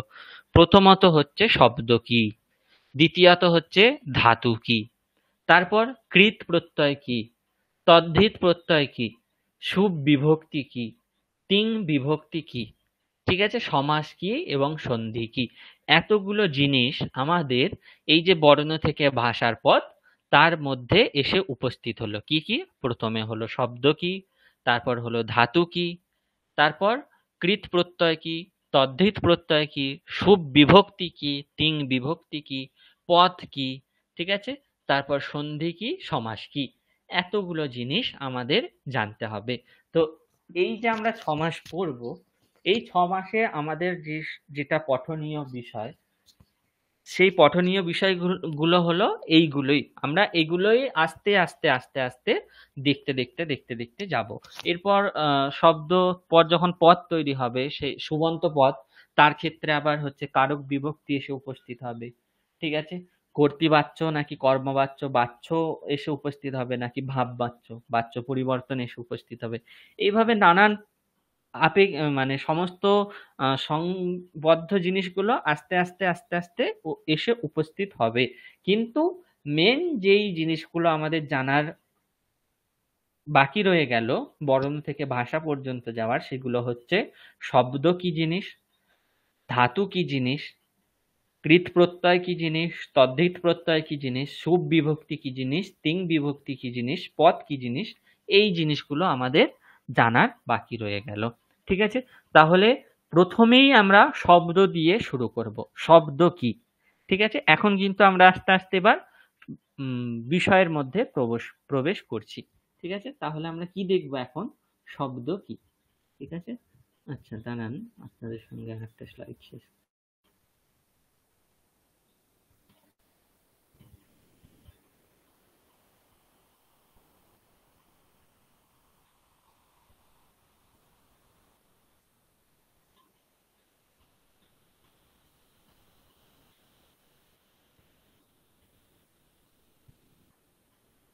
স্ক্রিনটা দেখতে পাচ্ছেন সকলে? হ্যাঁ, দেখা হ্যাঁ যাচ্ছে। স্যার। হুম। এখন শব্দ কি আমরা দেখলাম যে ধাতুর সঙ্গে কৃৎ প্রত্যয় যোগ হয়ে শব্দ তৈরি হচ্ছে, অথবা শব্দের সঙ্গে তদ্ধিত প্রত্যয় যোগ হয়ে শব্দ তৈরি হচ্ছে। এখন সেই যে শব্দগুলো, সেগুলোর রূপ আমাদের জানতে হয়। ঠিক আছে? তার কারণটা আমি বলছি। তার কারণ আমি প্রথমেই বলে দিয়েছি যে অপদম না প্রয়ুঞ্জিত, অর্থাৎ যেটা পদ নয় সেটাকে বাক্যে প্রয়োগ করা যাবে না। এছাড়াও আহ মহাভাষ্যকার পতঞ্জলি, যাকে শেষনাগের অবতার মনে করা হয়, ঠিক আছে, তিনি একটা কথা বলে গেছেন সংস্কৃতে। কি বলেছেন যে একঃ শব্দঃ সম্যক জ্ঞাতঃ সুপ্রযুক্তঃ স্বর্গে চ লোকে কামধুক ভবতি।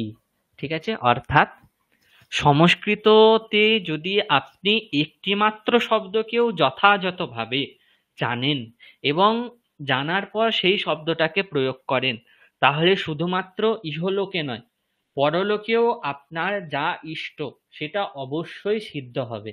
ঠিক আছে, এটা ভগবান শেষনাগের অবতার যে পতঞ্জলি মুনি, তিনি মহাভাষ্যতে বলে গেছেন। কি বলেছেন? একঃ শব্দঃ সম্যক জ্ঞাতঃ সুপ্রযুক্তঃ স্বর্গে লোকে চ কামধুক ভবতি। অর্থাৎ যদি আপনি একটি শব্দ যথাযথভাবে জেনে প্রয়োগ করেন, তাহলে শুধুমাত্র ইহলোকে নয়, পরলোকে আপনার যত ইষ্ট আছে সমস্ত ইষ্ট কি হবে? সিদ্ধ হবে। ঠিক আছে, এখন যেমন দেখুন, আমরা দেখলাম যে ক্রি ধাতু থেকে তব্য প্রত্যয় যোগ হয়ে, তব্য যে কৃত প্রত্যয় আছে সেই কৃত প্রত্যয় যোগ হয়ে যে কর্তব্য শব্দটা নিষ্পন্ন হচ্ছে, সেটা হচ্ছে একটা র শব্দ, যার পর আমরা শুভ প্রত্যয় লাগাবো বা শুভ বিভক্তি লাগাবো। কারণ আমি কি বলেছি, শব্দের পর শুভ বিভক্তি লাগালে তবেই সেটা পদ হবে, না হলে সেটা পদ হবে না। আর পদ না হলে সেটা আমরা বাক্যে প্রয়োগ করতে পারবো না। ঠিক আছে, তাহলে ক্রি ধাতু থেকে তব্য যেই কৃত প্রত্যয়টা আছে সেটাকে যোগ করে যে কর্তব্য শব্দটা নিষ্পন্ন হলো, সেই কর্তব্য শব্দের পর আমাদের আবার শুভ বিভক্তি লাগাতে হবে। তারপর আমরা যেই রূপগুলো প্রয়োগ করি, অর্থাৎ কর্তব্যম, কর্তব্যে, কর্তব্যানি। কর্তব্য শব্দ হচ্ছে অকারান্ত নপুংসক লিঙ্গ শব্দের মতো যদি আমরা রূপ করি, যেমন ফলম, ফলে, ফলানি, সেই রকমই কর্তব্যম, কর্তব্যে, কর্তব্যানি। ঠিক আছে, যদি পুংলিঙ্গ করি তাহলে কর্তব্যঃ, কর্তব্যৌ, কর্তব্যাঃ। যদি স্ত্রীলিঙ্গ করি তাহলে কর্তব্যা, কর্তব্যে, কর্তব্যাঃ। যেমন লতা, লতে, লতাঃ, সেই রকমই কর্তব্যা, কর্তব্যে, কর্তব্যাঃ। এরপর শব্দগুলো কি হবে? যার বিশেষণ বা সেটি যদি বিশেষ্য হয় সেইভাবেই প্রযুক্ত হবে। ঠিক আছে, এগুলো সব আমরা পরে পরে আরো দেখব, কিন্তু এখন আমাদের দেখতে হবে তাহলে কি শব্দ কি আর শব্দরূপ কি। ঠিক আছে, তাহলে আমরা দেখলাম যে শব্দ কিভাবে তৈরি হচ্ছে, শব্দের সঙ্গে তদ্ধিত প্রত্যয় যোগ হয়ে অথবা ধাতুর সঙ্গে কৃত প্রত্যয় যোগ হয়ে যেই শব্দগুলো তৈরি হচ্ছে, তারপর আবার শুভ বিভক্তি যোগ হয়ে শব্দরূপ তৈরি হয়। এখন এখানে কি বলা হচ্ছে, সংস্কৃতে বাক্য রচনার সুবিধার্থে যেই শব্দরূপগুলি অবশ্যই মুখস্থ করতে হবে সেগুলির একটি তালিকা এখানে দেওয়া হলো। এখানে কিন্তু অবশ্যই শব্দের প্রয়োগ করা আছে।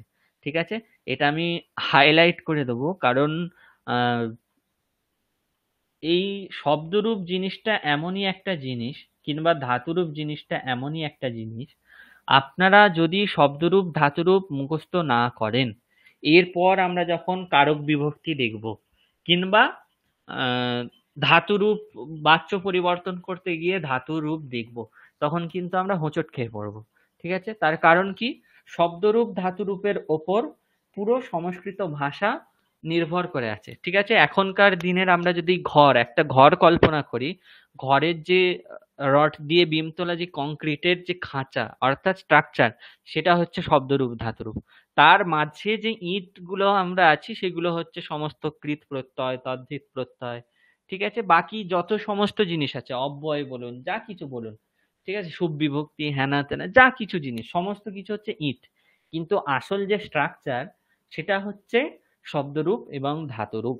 আপনারা যদি শব্দরূপ ধাতুরূপ যথাযথভাবে মুখস্থ করেন, তাহলে সংস্কৃতে এমন কোনো জিনিস নেই যেটা আপনি করতে পারবেন না।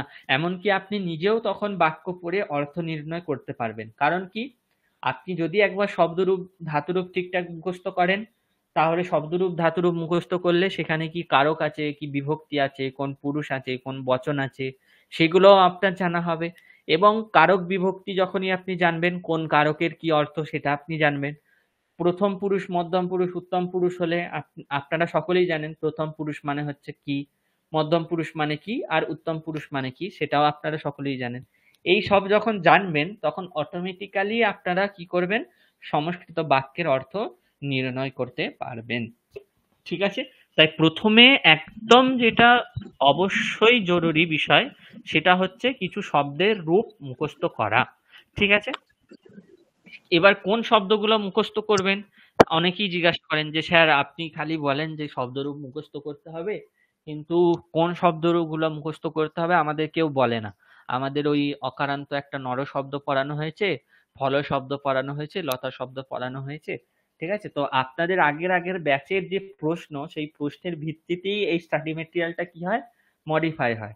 মডিফাই হয়ে হয়ে এখন যেটা আপনারা দেখবেন একটু পর, সেটা সেই জায়গায় এসে পৌঁছেছে। ঠিক আছে? তাহলে শব্দের কি কি রূপ, কোন কোন শব্দের রূপ মুখস্থ করতে হবে তার একটা তালিকা আছে, কিন্তু তার আগে আবার কি বলা হচ্ছে দেখুন, এই শব্দগুলির সাথে কিম শব্দের ৩ লিঙ্গে, তৎ শব্দের ৩ লিঙ্গে, এতৎ শব্দের ৩ লিঙ্গে, যুষ্মৎ শব্দের, অস্মৎ শব্দের, ইদম শব্দের ৩ লিঙ্গের রূপ অবশ্যই মুখস্থ করতে হবে। ঠিক আছে? অর্থাৎ আমি যেখানে যেই শব্দগুলো দেখালাম তার পরও এই শব্দের রূপগুলো মুখস্থ করতে হবে। এখন আপনারা বলবেন যে হয়তো অনেকেই বলবেন যে আমার মুখস্থ হতে চায় না, ঠিক আছে, কিংবা শব্দের রূপ কঠিন লাগে। আপনাদের আমি এইটুকু বলতে পারি যে শব্দের যে রূপ, সেই রূপগুলোর মধ্যেও কিন্তু একটা সামঞ্জস্য থাকে। ঠিক আছে?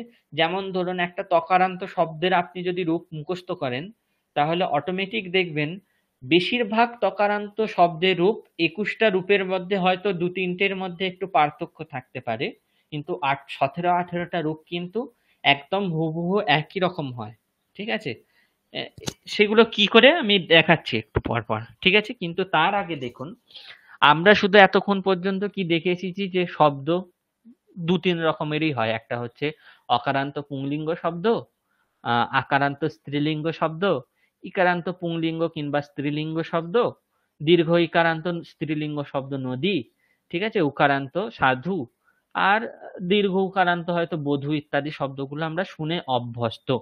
কিন্তু আপনাদের আমি অকার, আকার, ইকার, দীর্ঘ ইকার, হ্রস্ব উকার, দীর্ঘ উকার, রিকারান্ত, ঐকারান্ত, ওকারান্ত, ঔকারান্ত, চকারান্ত, ঠিক আছে, জকারান্ত, তকারান্ত, দকারান্ত, ধকারান্ত, পকারান্ত, ভকারান্ত, ওয়াকারান্ত, রকারান্ত, সকারান্ত, মূর্ধন্য সকারান্ত, দন্ত সকারান্ত, হকারান্ত, অনভাগান্ত, ইনভাগান্ত, বতুমতু প্রত্যয়ান্ত, এতগুলো শব্দের ভ্যারাইটি দেখাবো। ঠিক আছে? এখন দেখুন রামা। আচ্ছা, এগুলোর অকারান্ত কেন নাম দেয়া হয়েছে তার কারণটা আপনারা নিশ্চয়ই জানেন, তাও আমি একবার বলে দিচ্ছি। এই যে রাম শব্দ, এটাকে যদি আমরা ভাঙি তাহলে কি পাবো? রয়ে হসন্ত আ, ময়ে হসন্ত অ। তাহলে এই যে শব্দটা, এর শেষে আমরা কি পাচ্ছি? অকারকে পাচ্ছি। ঠিক আছে? অকারান্ত শব্দটার অর্থ হচ্ছে অকার যার অন্তে আছে সেটা হচ্ছে অকারান্ত। রাম শব্দের শেষে অকার আছে, তাই রাম শব্দ হলো অকারান্ত, এবং সেটা হচ্ছে পুংলিঙ্গ শব্দ। দেব শব্দের শেষে আমরা অকার পাচ্ছি, তাই দেব শব্দ হলো অকারান্ত এবং সেটা হচ্ছে পুংলিঙ্গ শব্দ। ঠিক আছে? নর শব্দ হচ্ছে অকারান্ত এবং পুংলিঙ্গ শব্দ। মনুষ্য শব্দ হচ্ছে অকারান্ত এবং পুংলিঙ্গ শব্দ। অকারান্ত স্ত্রীলিঙ্গ শব্দ কিছু পাওয়া যায় না। ঠিক আছে? পাওয়া যায় না বলতে আমরা লৌকিক প্রয়োগে কোথাও পাইনি, হয়তো বৈদিক কিছু প্রয়োগ আছে সেখানে থাকতেই পারে, কিন্তু খুঁজে পাওয়া যায়নি, বা আমি যতটুকু জানি ততটুকু আমার জ্ঞান অনুযায়ী আমি এখনো অকারান্ত স্ত্রীলিঙ্গ শব্দ কিছু পাইনি। ঠিক আছে? আচ্ছা, তারপর অকারান্ত ক্লীব লিঙ্গ শব্দ, ফল শব্দ, অর্থাৎ নপুংসক লিঙ্গ শব্দ। ক্লীব মানে হচ্ছে নপুংসক লিঙ্গ শব্দ। ফল শব্দ, বন শব্দ, জ্ঞান শব্দ, ধ্যান শব্দ। তাই জন্য আমরা কি প্রয়োগ করি? ধ্যানম, ধ্যানাহা বলি না কিন্তু, কারণ সেটা হচ্ছে ক্লীবলিঙ্গ শব্দ। যেমন ফলম হয় সেরকমই ধ্যানম। জ্ঞানম বলি আমরা, জ্ঞানাহা বলি না কখনো সংস্কৃতে। ঠিক আছে?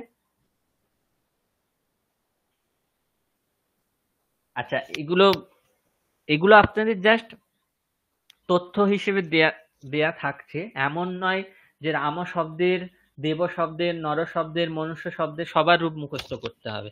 আপনি যদি রাম শব্দের রূপ মুখস্থ করেন, রামাহা রামৌ রামাহা, রামম রামৌ রামাহা রামান, রামেণ রামাভ্যাম রামৈহি। এবার আপনি রামর জায়গায় দেব লাগিয়ে দিন, দেখুন দেবাহা দেবৌ দেবাহা, দেবম দেবৌ দেবান, দেবেনা দেবাভ্যাম দেবৈহি। আপনি দেব বাদ দিয়ে এবার নর ধরুন, নরহা নরৌ নরাহা, নরম নরৌ নরান, নরেনা নরাভ্যাম নরৈহি। নর বাদ দিয়ে দিন, মনুষ্য ধরুন, মনুষ্যাহ মনুষ্যৌ মনুষ্যাহ, মনুষ্যম মনুষ্যৌ মনুষ্যান, মনুষ্যেণ মনুষ্যাভ্যাম মনুষ্যৈহি। এইভাবে আপনি যদি অকারান্ত পুংলিঙ্গ একটা শব্দ মুখস্থ করেন, অকারান্ত পুংলিঙ্গ যত দুনিয়ায় শব্দ আছে সব শব্দের রূপ কিন্তু আপনার মুখস্থ হয়ে যাবে। ঠিক আছে, এখন মুখস্থ যখন করবেন কিভাবে করবেন তার জন্য আমি এখানে অকারান্ত পুংলিঙ্গ যে রাম শব্দ তার রূপ কিরকম সেটা আমি দিয়ে দিয়েছি, অকারান্ত ফল শব্দের রূপ আমি দিয়ে দিয়েছি, আকারান্ত পুংলিঙ্গ শব্দের রূপ যে হাহা সেটার অর্থ কি এবং তার রূপ কি সেগুলো আমি দিয়ে দিয়েছি। ঠিক আছে, এই যে ছকটা এটা শুধু আপনাদের ডেটার জন্য, অর্থাৎ সংস্কৃতে এত প্রকারের শব্দ হয় এটা জেনে রাখার জন্য। ঠিক আছে, আমি আপনাদের এগুলো সমস্ত শব্দগুলো রূপ মুখস্থ করতে বলবো না, ভয় পাওয়ার কিছু নেই। তারপর হচ্ছে আকারান্ত পুংলিঙ্গ শব্দ, কি শব্দ? হা হা শব্দ। এটা দেখে মনে হবে আকার আছে তাই এটাও স্ত্রীলিঙ্গ শব্দ, কিন্তু এটা হচ্ছে আকারান্ত পুংলিঙ্গ শব্দ। ঠিক আছে, হা হা এটার অর্থ হচ্ছে name of A demigod. Demigod মানে হচ্ছে যক্ষ। আমরা যক্ষ শুনেছি, যক্ষর একটা যক্ষের নাম ছিল হা হা।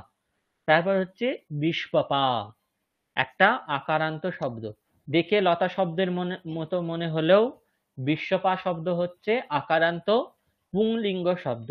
বিশ্বপা শব্দের অর্থ হচ্ছে one who saves the world, অর্থাৎ যিনি বিশ্বকে রক্ষা করেন।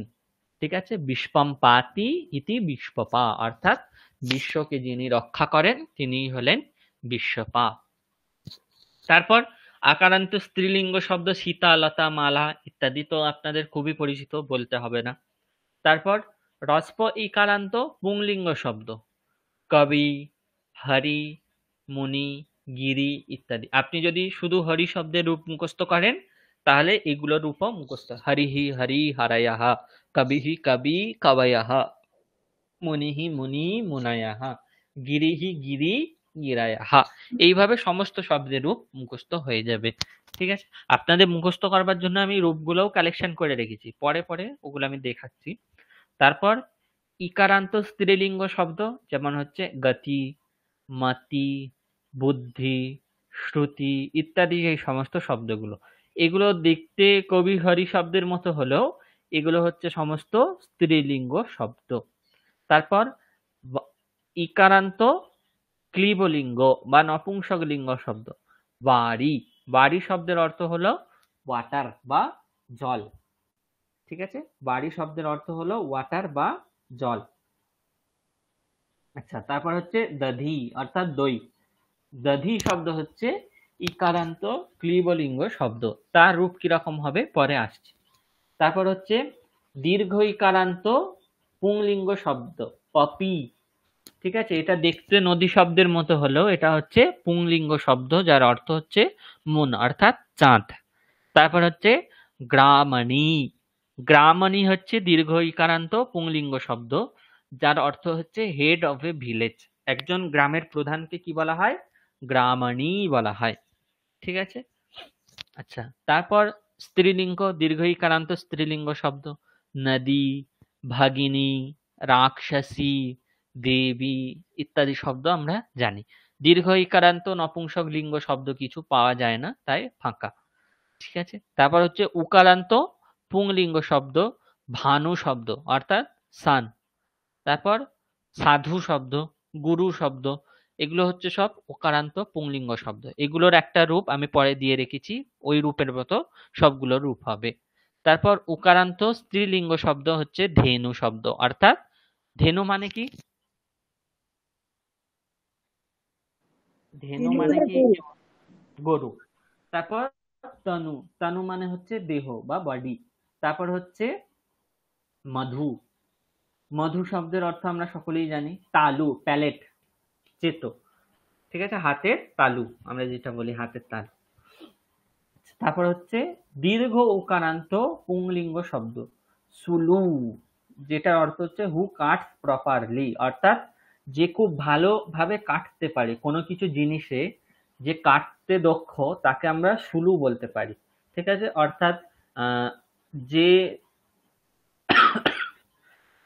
পুংলিঙ্গ যে যিনি ভালো কাটতে পারেন তাকে আমরা সুলু বলতে পারি, ঠিক আছে। অর্থাৎ যিনি ভালো বৃক্ষ কাটেন তাকে আমরা সুলু বলতে পারবো, ঠিক আছে। তারপর হচ্ছে চামু, চামু মানে হচ্ছে সোলজার, অর্থাৎ সেনা, ঠিক আছে। বধূ, বধূ মানে আমরা সকলেই জানি। শ্মশ্রু মানে হচ্ছে মাদার ইন ল, অর্থাৎ শাশুড়ি, আমরা বাংলায় যাকে শাশুড়ি বলি, শ্মশ্রু। সংস্কৃতে শাশুড়ির তাহলে কি? শ্মশ্রু। দীর্ঘ উকারান্ত স্ত্রীলিঙ্গ শব্দ। তারপর হচ্ছে ভূ মানে হচ্ছে পৃথিবী, এটাও হচ্ছে দীর্ঘ উকারান্ত স্ত্রীলিঙ্গ শব্দ, ভূ শব্দ। দীর্ঘ উকারান্ত নপুংসক লিঙ্গ কিছু পাওয়া যায় না কোন শব্দ, তাই এটা ফাঁকা। তারপর রিকারান্ত পুংলিঙ্গ, স্ত্রীলিঙ্গ আর ক্লীবলিঙ্গ শব্দ সবগুলোই পাওয়া যায়। পিতৃ, ভাতৃ, কর্তৃ, সেবিত্রী, ঠিক আছে। মাতৃ, ননন্দ্রী, ননন্দ্রী মানে হচ্ছে আমরা বাংলায় যাকে ননদিনী বলি, সিস্টার ইন ল, ননদ, ঠিক আছে। স্বস্ত্রী মানে হচ্ছে বোন।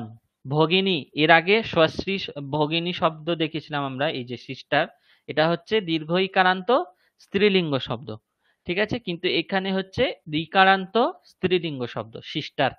তারপর হচ্ছে কর্তৃ, হর্তৃ, ভর্তৃ, এগুলো নপুংসক লিঙ্গ সম্ভব, তাই তা কর্তৃ শব্দ নপুংসক লিঙ্গও হয়, আবার পুংলিঙ্গও হয়, অথবা স্ত্রীলিঙ্গও হতে পারে, ঠিক আছে। তারপর হচ্ছে ঐকারান্ত পুংলিঙ্গ শব্দ, রই, রই মানে হচ্ছে সম্পদ, ঠিক আছে। ঐকারান্ত স্ত্রীলিঙ্গ এবং ক্লীবলিঙ্গ শব্দ কিছু পাওয়া যায় না, তাই ফাঁকা। উকারান্ত শব্দ হচ্ছে গো শব্দ, যেটার অর্থ হচ্ছে গরু, ঠিক আছে। এটা হচ্ছে ওকারান্ত পুংলিঙ্গ শব্দ। ওকারান্ত স্ত্রীলিঙ্গ শব্দ হচ্ছে দিও, অর্থাৎ স্বর্গ, হেভেন। আচ্ছা, তারপর ঔকারান্ত পুংলিঙ্গ শব্দ হচ্ছে গ্লৌ শব্দ, মন। ঔকারান্ত স্ত্রীলিঙ্গ শব্দ হচ্ছে নৌ শব্দ, নৌকা। তারপর চকারান্ত পুংলিঙ্গ শব্দ হচ্ছে জলমুচ, ক্লাউড, মেঘ। তারপর চকারান্ত স্ত্রীলিঙ্গ শব্দ হচ্ছে ওয়াচ, অর্থাৎ আমরা যে কথা বলি সেই কথা, বাক্য, বাচ, স্পিচ। সুচ মানে হচ্ছে রিগ্রেট, শাইন, সরো, অর্থাৎ দুঃখ কিংবা শাইন মানে হচ্ছে প্রকাশ ইত্যাদির ক্ষেত্রে সুচ এই শব্দের প্রয়োগ করা হয়, যেটা হচ্ছে একটা চকারান্ত স্ত্রীলিঙ্গ শব্দ। তারপর সুবাচ, অর্থাৎ whose speech is well mannered, অর্থাৎ যে খুব ভালোভাবে উচ্চারণ করতে পারে তাকে সুবাচ বলা হয়, বা যে খুব ভালো বলতে পারে তাকে সুবাচ বলা হয়। আমরা এটার একটা অন্য শব্দ প্রয়োগ করে থাকি, সুবক্তা, এই শব্দটা আমরা প্রয়োগ করে থাকি, করি তো আমরা বাংলায় সুবক্তা শব্দের প্রয়োগ। হ্যাঁ স্যার। সেই সুবক্তা শব্দের অর্থ কি? যে খুব ভালো বলতে পারে। তো সুবক্তা না বলে আমরা সুবাচ এটাও বলতে পারি, ঠিক আছে। আচ্ছা, তারপর হচ্ছে যকারান্ত পুংলিঙ্গ শব্দ, বণিজ শব্দ, ভীষজ শব্দ, মেডিসিন, রাজ মানে হচ্ছে রাজা, ঠিক আছে। এগুলো হচ্ছে যকারান্ত পুংলিঙ্গ। তারপর স্রজ, স্রজ এটার অর্থ হচ্ছে মালা, যকারান্ত স্ত্রীলিঙ্গ শব্দ, স্রজ, মালা। তারপর হচ্ছে অসৃজ, এটা হচ্ছে যকারান্ত ক্লীবলিঙ্গ শব্দ।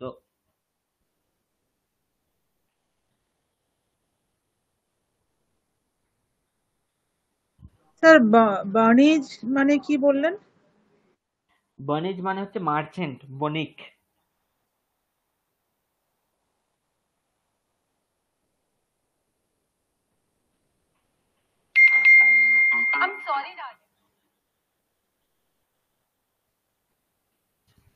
আচ্ছা, অসৃজ এটার অর্থ হচ্ছে রক্ত, ঠিক আছে? এই যে অশ্রিত শব্দটা, এটার অর্থ হচ্ছে রক্ত, ব্লাড। তারপর হচ্ছে তকারান্ত পুংলিঙ্গ শব্দ, মরুৎ শব্দ, ভাষ্যকৃত শব্দ। তারপর তকারান্ত স্ত্রীলিঙ্গ শব্দ, বিদ্যুৎ। সরিত, সরিত মানে হচ্ছে রিভার, নদী। আমরা নদী দীর্ঘইকারান্ত স্ত্রীলিঙ্গ শব্দ পেয়েছিলাম নদী অর্থে, এখানে আবার সরিত শব্দ পেলাম। তারপর শরৎ, শরৎ মানে সকলেই জানা, আমাদের সকলেরই জানা শরৎ ঋতু এখন যেটা। তারপর জগৎ, তকারান্ত ক্লীবলিঙ্গ শব্দ। তারপর হচ্ছে দকারান্ত পুংলিঙ্গ শব্দ, সুরিত শব্দ। ঠিক আছে? স্ত্রীলিঙ্গ শব্দ হচ্ছে উপনিষদ। সুরিত মানে হচ্ছে ভালো বন্ধু, যে তাকে সুরিত বলা হয়। উপনিষদ হচ্ছে দকারান্ত স্ত্রীলিঙ্গ শব্দ। তারপর হচ্ছে মৃদ, অর্থাৎ দকারান্ত স্ত্রীলিঙ্গ শব্দ, মৃত্তিকা। হৃদ হচ্ছে দকারান্ত ক্লীবলিঙ্গ শব্দ, হৃদয়। তারপর ধকারান্ত পুংলিঙ্গ এবং ক্লীবলিঙ্গ কোনো শব্দ পাওয়া যায় না, শুধু স্ত্রীলিঙ্গে শব্দ পাওয়া যায়। ক্ষুধ শব্দ, যেটার অর্থ হচ্ছে ক্ষুধা বা বুভুক্ষা, খাওয়ার যে ইচ্ছা বা খিদে যেটাকে আমরা বাংলায় বলি সেটা। তারপর হচ্ছে পকারান্তের ক্ষেত্রেও সেম, পুংলিঙ্গ এবং স্ত্রীলিঙ্গ শব্দ পাওয়া যায় না। পুংলিঙ্গ এবং নপুংসকলিঙ্গ শব্দ পাওয়া যায় না, শুধুমাত্র স্ত্রীলিঙ্গে শব্দ পাওয়া যায়, সেটা হচ্ছে অপ শব্দ, যেটার অর্থ হচ্ছে ওয়াটার, জল। তারপর ভকারান্ত শব্দ হচ্ছে ককুব, এটা হচ্ছে স্ত্রীলিঙ্গ শব্দ, name of A direction, Arjun 3। Arjun গাছের অপর নাম সংস্কৃতে হচ্ছে ককুব, অথবা ককুব হচ্ছে একটা দিকের নাম, সংস্কৃতে একটা দিকের নাম হচ্ছে ককুব। তারপর অনুষ্টুভ, name of a metre, metre মানে হচ্ছে ছন্দ, একটা ছন্দের নাম। আমরা যে সংস্কৃতের শ্লোকের যে নানান ছন্দ আছে, যারা সংস্কৃত পড়েছেন তারা জানবেন যে অনুষ্টুভ হচ্ছে একটা ছন্দের নাম। চিত্রিতা ম্যাডাম এবং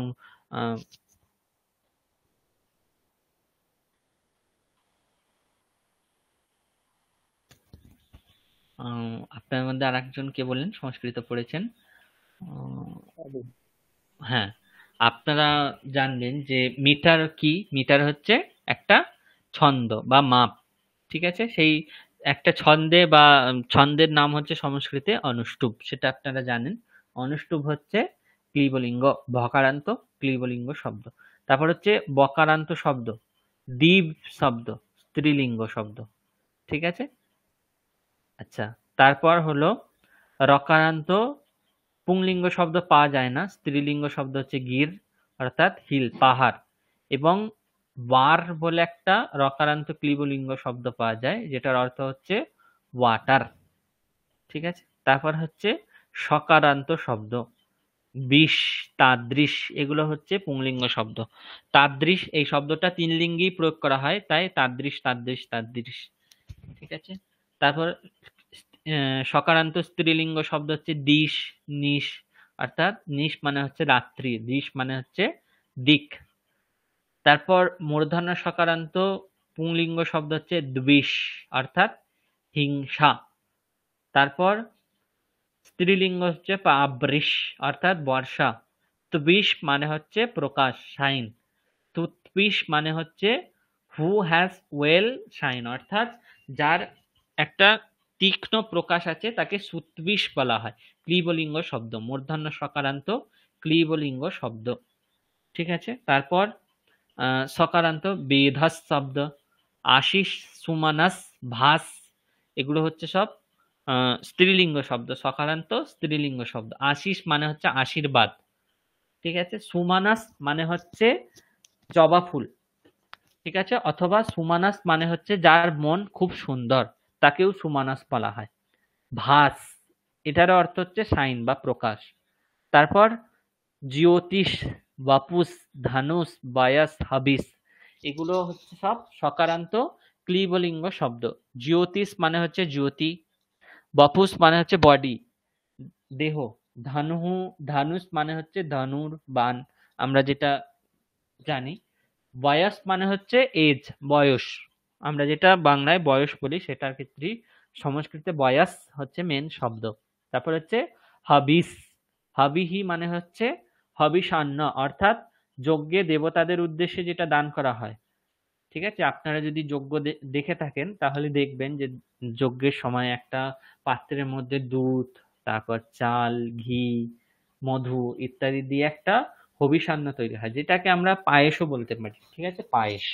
তারপর হকারান্ত পুংলিঙ্গ শব্দ লিহ, অর্থাৎ চাটা, যেটাকে আমরা চাটা বলি বা লেহন করা। তারপর হকারান্ত স্ত্রীলিঙ্গ শব্দ হচ্ছে উপানাহা। লিহ শব্দ স্ত্রীলিঙ্গও হয়, পুংলিঙ্গও হয়। উপানাহা মানে হচ্ছে জুতা। আম্ভরুহা মানে হচ্ছে লোটাস পদ্ম।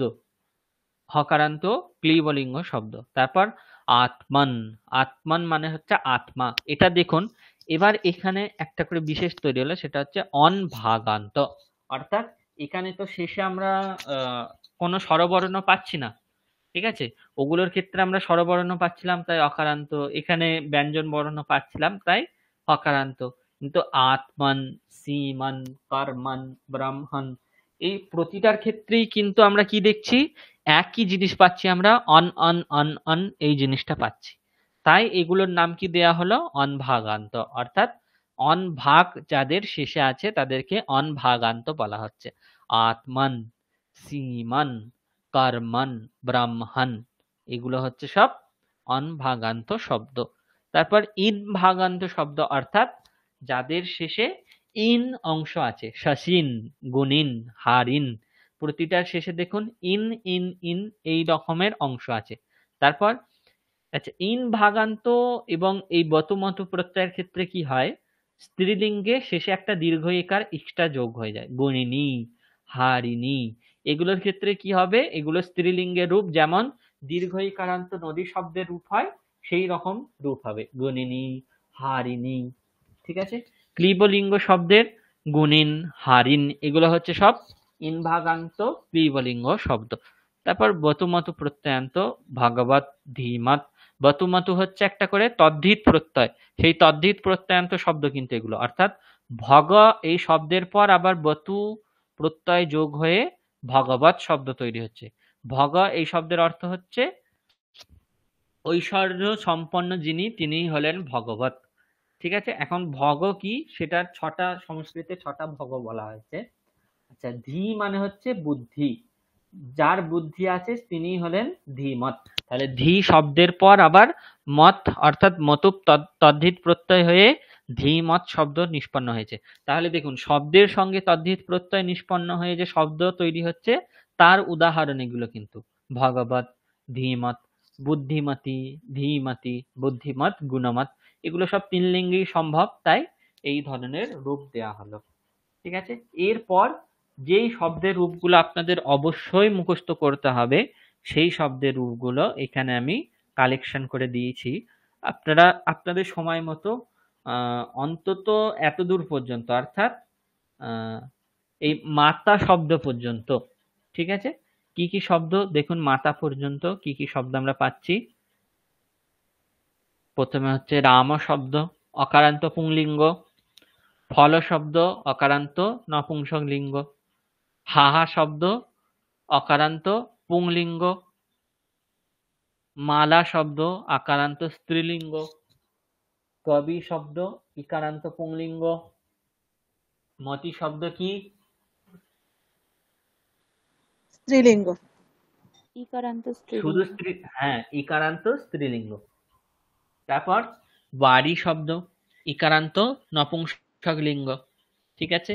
পপি শব্দ, দীর্ঘ ইকারান্ত পুংলিঙ্গ শব্দ। নদী, দীর্ঘ ইকারান্ত স্ত্রীলিঙ্গ। গুরু, উকারান্ত পুংলিঙ্গ। ধেনু, উকারান্ত স্ত্রীলিঙ্গ, উকারান্ত নপুংসকলিঙ্গ। দীর্ঘ উকারান্ত স্ত্রীলিঙ্গ বধূ শব্দ। দীর্ঘ উকারান্ত নপুংসকলিঙ্গ সুলু শব্দ। তারপর রিকারান্ত পুংলিঙ্গ শব্দ পিতা এবং রিকারান্ত স্ত্রীলিঙ্গ শব্দ মাতা। এই যে 10-12টা শব্দরূপ আছে এগুলো অবশ্যই মুখস্থ করতে হবে। ঠিক আছে? এরপর যে ঐকারান্ত পুংলিঙ্গ, উকারান্ত স্ত্রীলিঙ্গ, উকারান্ত স্ত্রীলিঙ্গও কিন্তু খুব ইম্পর্টেন্ট, গো শব্দ, গৌহু, গাবৌ, গাবাহা ইত্যাদি ইত্যাদি। তারপর এখানে হচ্ছে ঔকারান্ত পুংলিঙ্গ স্ত্রীলিঙ্গ, চকারান্ত পুংলিঙ্গ স্ত্রীলিঙ্গ, যকারান্ত পুংলিঙ্গ স্ত্রীলিঙ্গ। নপুংসকলিঙ্গ, এই সব শব্দগুলো আপনারা আপনাদের সময় মতো করতে পারেন, কিন্তু অবশ্যই যে শব্দগুলো মুখস্থ করতে হবে সেগুলো হলো রাম, লতা, হরি, কবি, তারপর হচ্ছে মতি, বাড়ি ইত্যাদি যে শব্দগুলো আছে এগুলোর রূপ কিন্তু আপনাদের অবশ্যই অবশ্যই মুখস্থ করতে হবে। ঠিক আছে? যেগুলোর কোনো আর বিকল্প কিছু নেই যে আপনারা চাইলেই এগুলোকে বাদ দিতে পারেন, মুখস্থ নাও করতে পারেন, এগুলো কখনোই সম্ভব নয়। এই শব্দের রূপ আপনাদের অবশ্যই মুখস্থ করতে হবে। ঠিক আছে?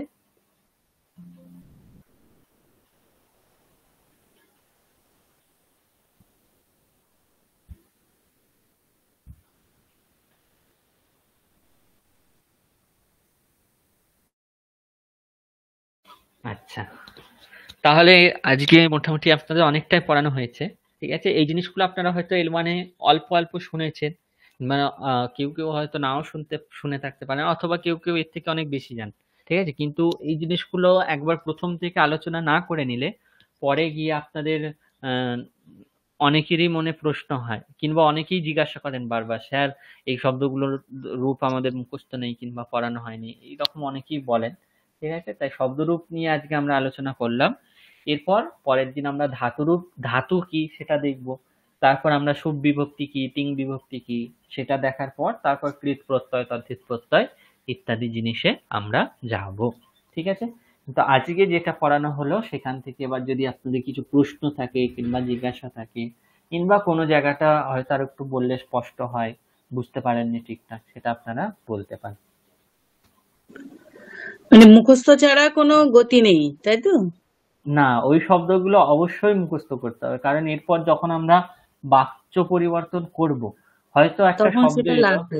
হ্যাঁ, হুম যে একটা দীর্ঘ ইকারান্ত স্ত্রীলিঙ্গ শব্দের হুম তৃতীয়া রূপ কি হবে, আপনার যদি এখন নদী শব্দেরই রূপটা মুখস্থ থাকে, তাহলে ওই ধরনের যত সব শব্দ আছে সেগুলো রূপ আপনাকে আবার খোঁজবার জন্য তখন আবার এই পিডিএফটা খুলতে হবে। আমি যে আপনাদের সঙ্গে পিডিএফ শেয়ার করব, সেই পিডিএফটা খুলতে হবে, পিডিএফ দেখবেন, তারপর মুখস্থ করবেন, কিংবা সেই রূপ দেখবেন। ততক্ষণে হয়তো যারা মুখস্থ করে রাখবে শব্দরূপ, তাদের হয়তো আরো দু তিনটে বাক্য পরিবর্তন করা হয়ে যাবে। ঠিক আছে? তাই শব্দের রূপগুলো অবশ্যই মুখস্থ করতে হবে। মানে এটা অনেক, তো সেক্ষেত্রে অকারান্ত এইগুলো একবারে তো অতগুলো মাথায় থাকবে না। না না, আস্তে আস্তে করুন, মানে এই 6 মাসে আপনি করুন। ঠিক আছে? কোনো অসুবিধা নেই, কিন্তু করুন। ঠিক আছে? L2 শেষ হতে হতে যেন আমি এইটুকু শুনতে পারি যে স্যার আপনার ক্লাসের জন্য আমি শব্দরূপগুলো মুখস্থ করতে পেরেছি, এইটুকু আমি শুনতে চাই আপনাদের থেকে। ঠিক আছে?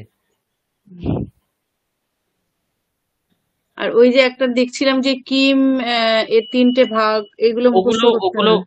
ওগুলো আমি দেখাবো, ওগুলো পরে দেখাবো, যখন আমি সর্বনাম শব্দ বিশেষ্য বিশেষণ জিনিস পড়াবো তখন আমি আপনাদের পরে দেখাবো।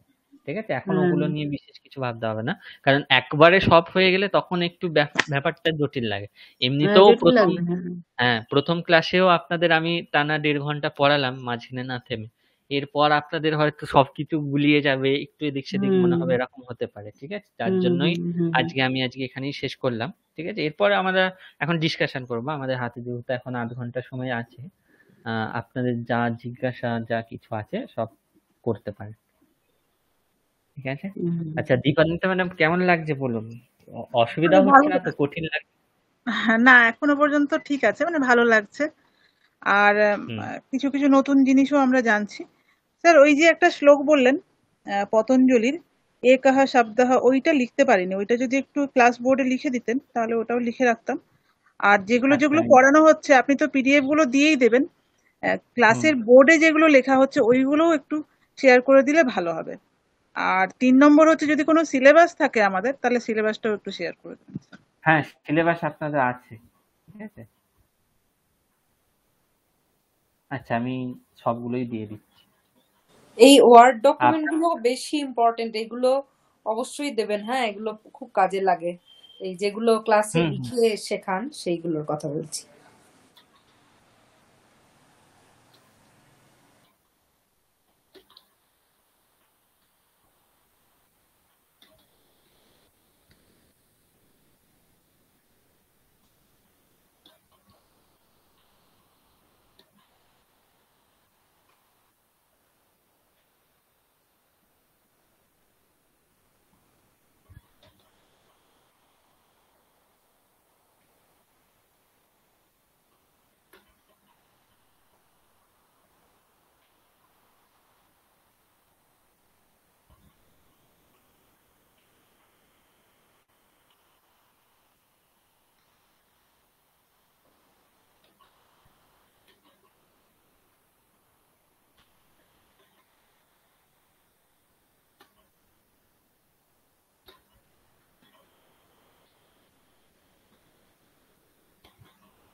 দেখতে পাচ্ছেন তো আপনারা ওয়ার্ড ফাইল?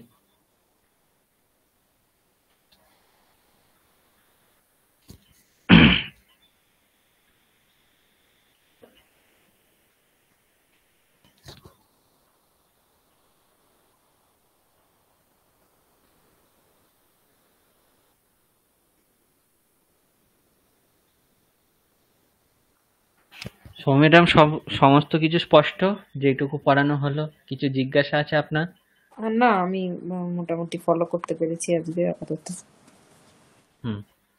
আজকে আর বেশি কিছু বলছি না, কারণ এমনিতেও আমরা ভূমিকার দিকটাতেও অনেক কিছু ডিটেলসে পড়েছি। ঠিক আছে, আমরা বিশেষ যেগুলো বিশদে পড়বো সেগুলোরও হালকা হালকা জিনিস আমরা ভালোই পড়েছি, যেমন কৃদন্ত কি, সুবন্ত কি, তিঙন্ত কি, এই জিনিসগুলো আমরা অলরেডি দেখে নিয়েছি।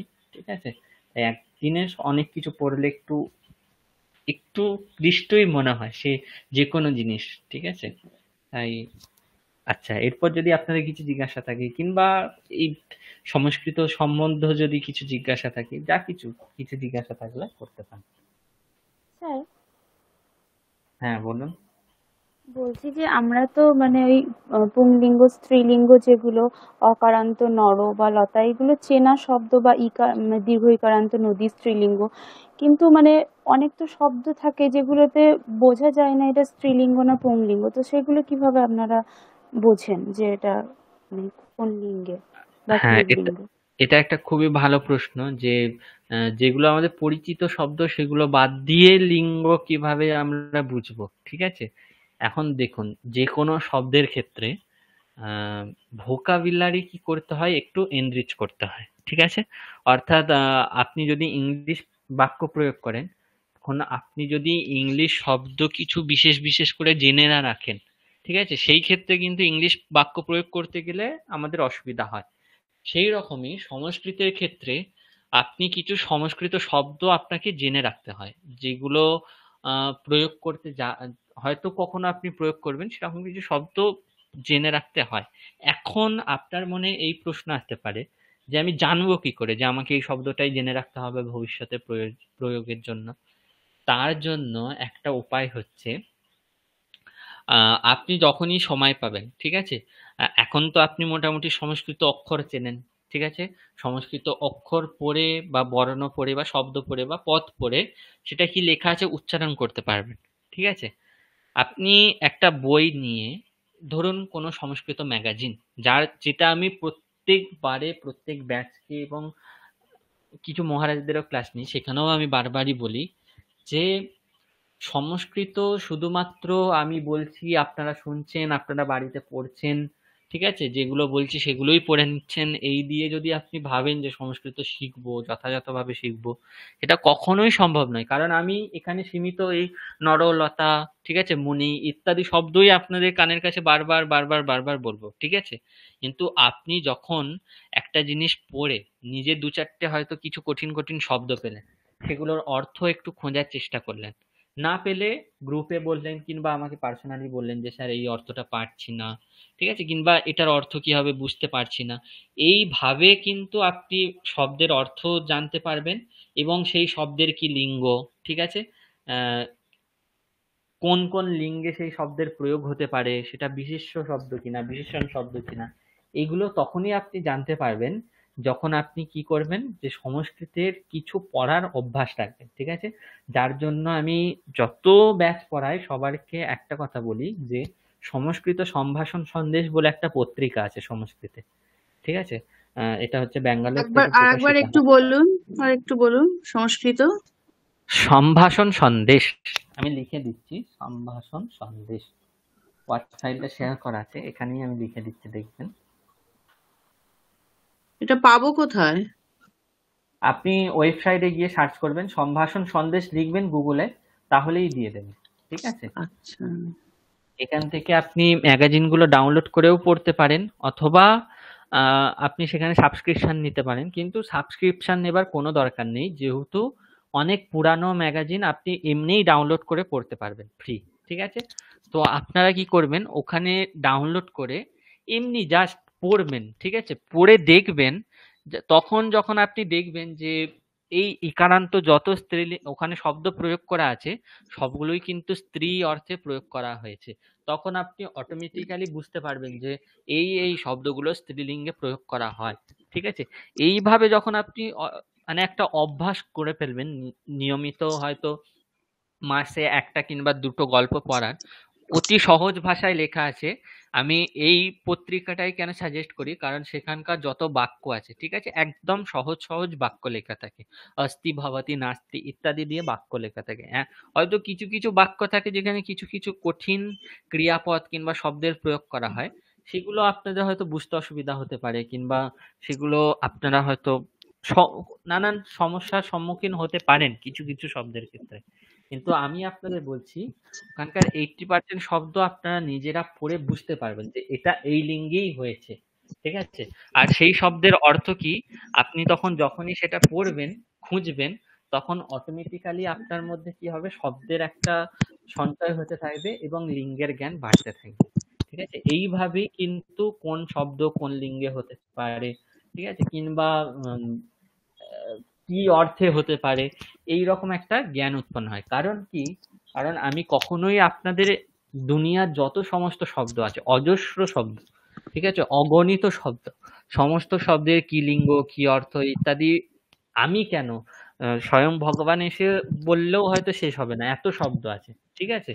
তো তার জন্য কি করতে হবে, একটু পড়ার অভ্যাস করতে হবে। তারপর তো আমরা অবশ্যই আছি। ঠিক আছে? আমরা এমন নয় যে আমরা হাত তুলে নিচ্ছি, আমি অবশ্যই আছি। যতটা সম্ভব আপনাদের যত ইম্পর্টেন্ট শব্দ আছে, সমস্ত ইম্পর্টেন্ট শব্দের কি লিঙ্গ কি অর্থ ইত্যাদি সমস্ত জিনিস আমরা বোঝাবো, আমাদের সেটা দায়িত্ব। কিন্তু আপনারও একটু কর্তব্য হচ্ছে কি না, শুধুমাত্র আমাদের থেকে শুনে কিংবা হয়তো নোটস যেইটুকু আছে সেইটুকু দেখে ওইটুকু হবে না, আপনারা একটু এই পত্রিকা ইত্যাদি ঘেঁটে, কিংবা সংস্কৃতে গীতা ইত্যাদি যে বই আছে সেগুলোর বাংলা অনুবাদ যেগুলো আছে সেগুলো হয়তো পড়ে আপনারা দেখলেন, সেখানেও কিছু শব্দ পেলেন। এইভাবেই সংস্কৃতের শব্দের যে লিঙ্গ, সেই লিঙ্গের জ্ঞান বর্ধিত হবে। চিত্রিকা ম্যাডাম বুঝতে পেরেছেন? হ্যাঁ স্যার, বোঝা গেছে। হ্যাঁ এতে কি ছোট ছোট গল্প আছে? হ্যাঁ, ছোট ছোট গল্প আছে, কোনো হাস্য কৌতুক আছে, কিংবা বায়োগ্রাফি ইত্যাদি জিনিস থাকে, নানান জিনিস থাকে। হুম।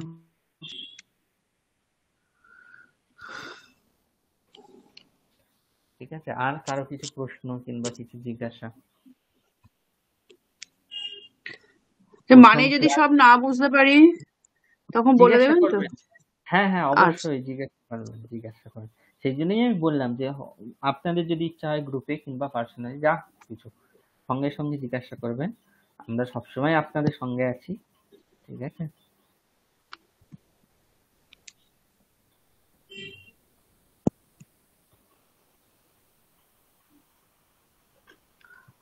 মানে ডেইলি কি কিভাবে পড়া উচিত আমি একটুখানি জানতে চাইছি জাস্ট। মানে আপনি যদি এক তো শব্দ, হ্যাঁ হ্যাঁ বলুন। ডেইলি যদি পড়তে চান, ঠিক আছে, হ্যাঁ ডেইলি হ্যাঁ আমি আপনাকে বলছি 5টা বাক্য পড়ুন, খুব বেশি নয়, 5টা আচ্ছা বাক্য পড়ুন। 5টা বাক্যের মধ্যে যেই শব্দগুলো আছে সেই শব্দগুলোর অর্থ কি কি লিঙ্গ ইত্যাদি, এখন গুগলে সমস্ত কিছু পাওয়া যায়। যদি না পান অবশ্যই আমাকে জিজ্ঞাসা করবেন, আমি বারবার কিন্তু বলছি, না পেলে অবশ্যই জিজ্ঞাসা করবেন, কিন্তু নিজে একটু খুঁজবেন। ঠিক আছে? তারপরে না পেলে অবশ্যই জিজ্ঞাসা করবেন। কিন্তু আপনি যদি 5টা বাক্য নিয়ে হয়তো 5টার বাক্যের মধ্যে আপনি 3-4টে এমন শব্দ পেলেন যেগুলোর অর্থ কি কিংবা কোন লিঙ্গে প্রয়োগ হতে পারে সেটা আপনি জানেনই না, তখন সেখান থেকে আপনি যখন খুঁজবেন অটোমেটিক সেই ধরনের যত শব্দ আছে কিংবা সেই সম্বন্ধী শব্দগুলো সেগুলো কি কি লিঙ্গ হতে পারে, এটা আপনার জ্ঞান অটোমেটিক হবে। ঠিক আছে? সংস্কৃত বিষয়টা এরকম। স্বামীজি বলে গিয়েছেন যে শিক্ষা বহিরাগত কিছু নয়, আমাদের ভিতরে যেটা আছে সেটারই বহিঃপ্রকাশ। আপনি যখন তাছাড়াও আমাদের যত সব গুরুজনেরা আছেন তারা বলেন যে সংস্কৃত যে আমাদের রক্তে আছে। ঠিক আছে? আপনি যখন আমি যেটা বলছি সেটা নিজে যখন করবেন তখন দেখবেন যে সত্যি সংস্কৃত আমাদের রক্তে আছে।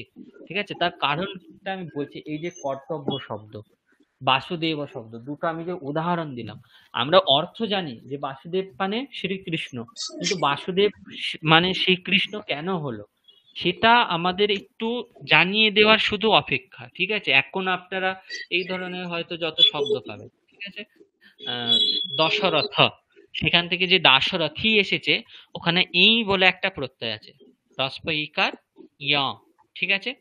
এই যে রস্প ইকারের পর ইয়, এই সব প্রত্যয়টা, এটার অর্থ হচ্ছে পুত্র।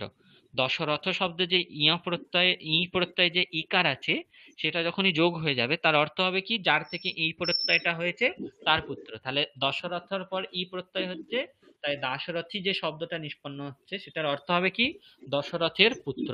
দাশরথী বলতে তাহলে রাম, লক্ষ্মণ, ভরত, শত্রুঘ্ন, এই চারজনকেই বলা যেতে পারে। কিন্তু দাশরথী মানে শুধুমাত্র যে রাম, সেটা কিন্তু কখনোই না। ঠিক আছে?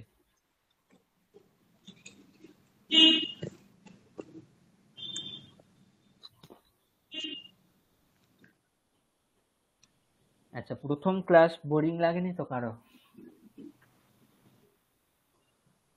না না স্যার। না স্যার, খুবই ভালো লেগেছে। একদমই বোরিং লাগেনি, খুব ভালো লেগেছে। আর আমি যেটা বললাম, আমার ক্লাসে কিন্তু আমি রেসপন্স সবসময় আপনাদের থেকে পাঁচটি বাক্য অপেক্ষায় থাকি। পাঁচটি বাক্য।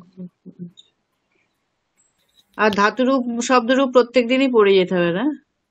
হ্যাঁ, এইগুলো একটা একটা করে আপনারা রোজ, আপনাদের যে মুখস্থ করতে হবে তা নয়। আমি যদি পিডিএফটা আপনাদের এখন দিয়ে দেবো, তারপর আপনারা যদি মানে সময় করে অন্তত সপ্তাহে 2-3 দিন আপনারা শুধু রিডিং পড়েন, অটোমেটিক দেখবেন সেটা আপনাদের মনে থেকে যায়। ঠিক আছে? যে জোর করে বসে 1-1.5 ঘন্টা বসে একসঙ্গে অনেকগুলো পড়লে না গুলিয়ে যায়, দেখেছি। হ্যাঁ, তার জন্যই আমি বলছি, একটা শব্দ নিন, 10 বার রিডিং দিন।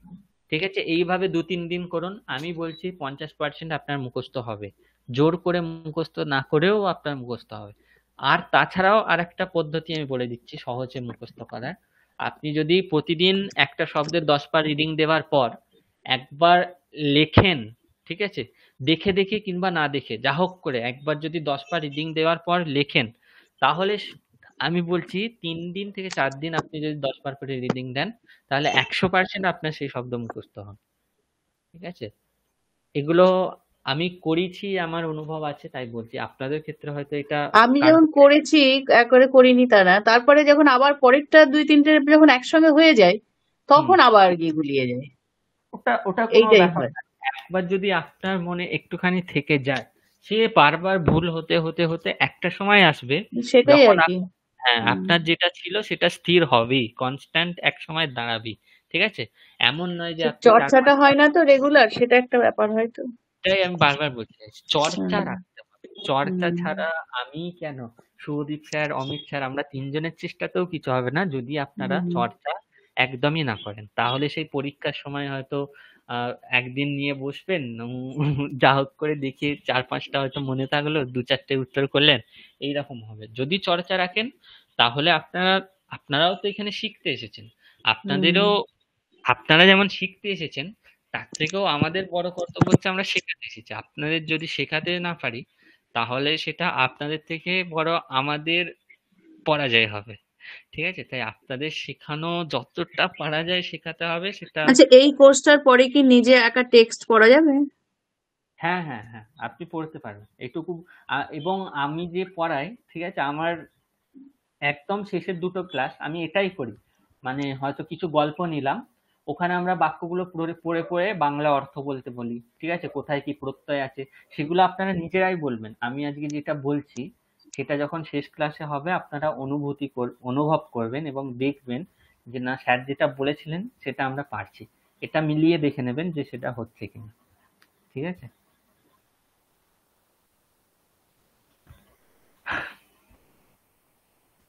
ঠিক আছে, তাহলে আপনাদের যদি আরো কিছু প্রশ্ন থাকে তাহলে করতে পারেন, না হলে আজকের ক্লাস এখানেই শেষ করব।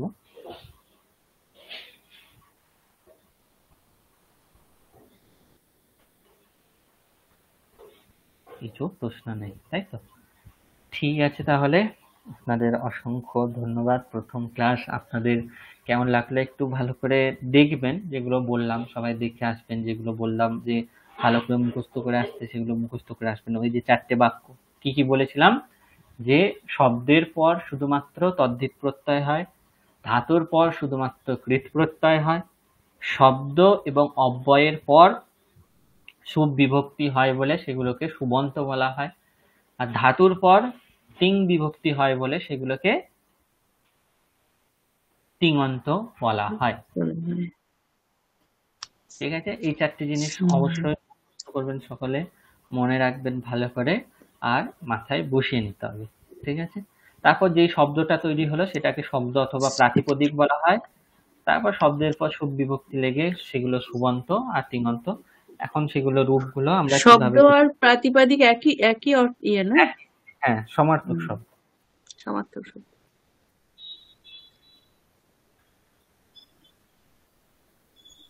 ঠিক আছে, তাহলে সকলকে অসংখ্য ধন্যবাদ, নমস্কার, প্রণাম। Thank you sir.